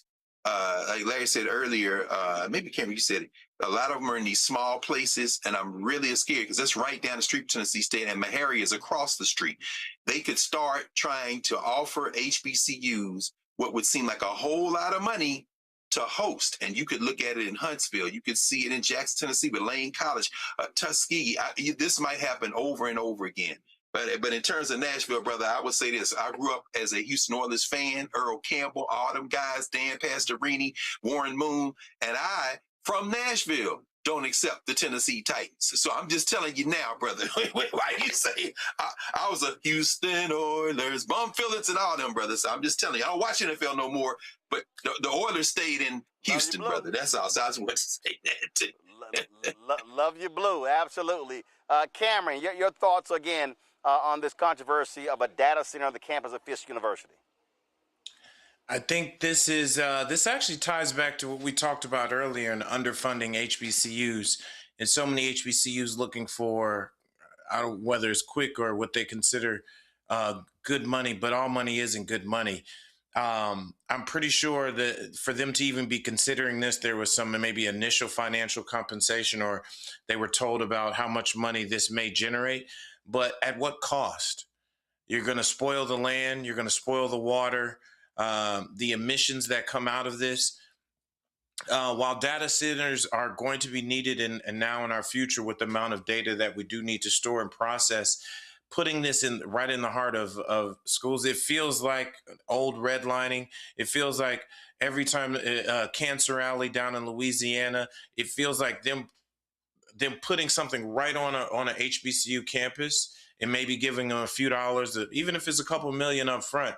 But then now you've turned a campus that is it's like building a campus on a power plant or building a campus on an industrial waste site over the years. And what will that do to the community? What will that do to the school? What will that do to so much? And what legacy will that leave for others? Real quick, let me get Larry here. Larry? Yeah, this is not a good idea, and hopefully the political pressure we've seen in the last couple of days, the president reverses this decision. It could be not only detrimental for HBCUs, for Black communities in terms of data centers and the economic impact, and also the environmental impact. All right, then. Folks, gentlemen, I certainly appreciate it. Thanks a lot. Folks, that is it for us. Tomorrow I'll be broadcasting live from Memphis. I'll be giving a speech tomorrow. The Juneteenth ceremony there, so look forward to being in Memphis tomorrow. And I'll be in Dallas on Saturday. Y'all support the work that we do. Join our Bring the Funk fan club. If you want to contribute via Cash App, use a Stripe QR code. You see it right here on the screen. If you're listening, go to blackstarnetwork.com. Check some money order. Make it payable to Roland Martin Unfiltered, P.O. Box 57196, Washington, D.C. 20037 at 0196. PayPal's R Martin Unfiltered, Venmo RM Unfiltered, Zelle Roland at RolandSMartin.com, Roland at RolandMartinUnfiltered.com. Of course, download the Black Start Network app, Apple phone, Android phone, Apple TV, Android TV, Roku, Amazon Fire TV, Xbox One, Samsung Smart TV. If you want to, of course, get our Roland Martin Unfiltered swag, all you got to do is go to shopblackstarnetwork.com, shopblackstarnetwork.com to get that. And then, of course, support our Black-owned products. You see it right there as well, shopblackstarnetwork.com. Folks, that is it for us. I'll leave you with this wonderful view of this gorgeous course here in Nashville. It's been an absolutely great time. We have the NFL Alumni Charity Golf Classic. Al Smith, certainly appreciate you inviting me out. And so this is, again, been a wonderful, wonderful day. Shout out to all the volunteers, everybody who've been out here working this course. And again, we're here at the Hermitage President's Reserve course in Old Hickory, Tennessee. Folks, that's it. I'll see y'all tomorrow right here on Roland Martin Unfiltered on the Black Star Network, live from Memphis, Tennessee. Holla!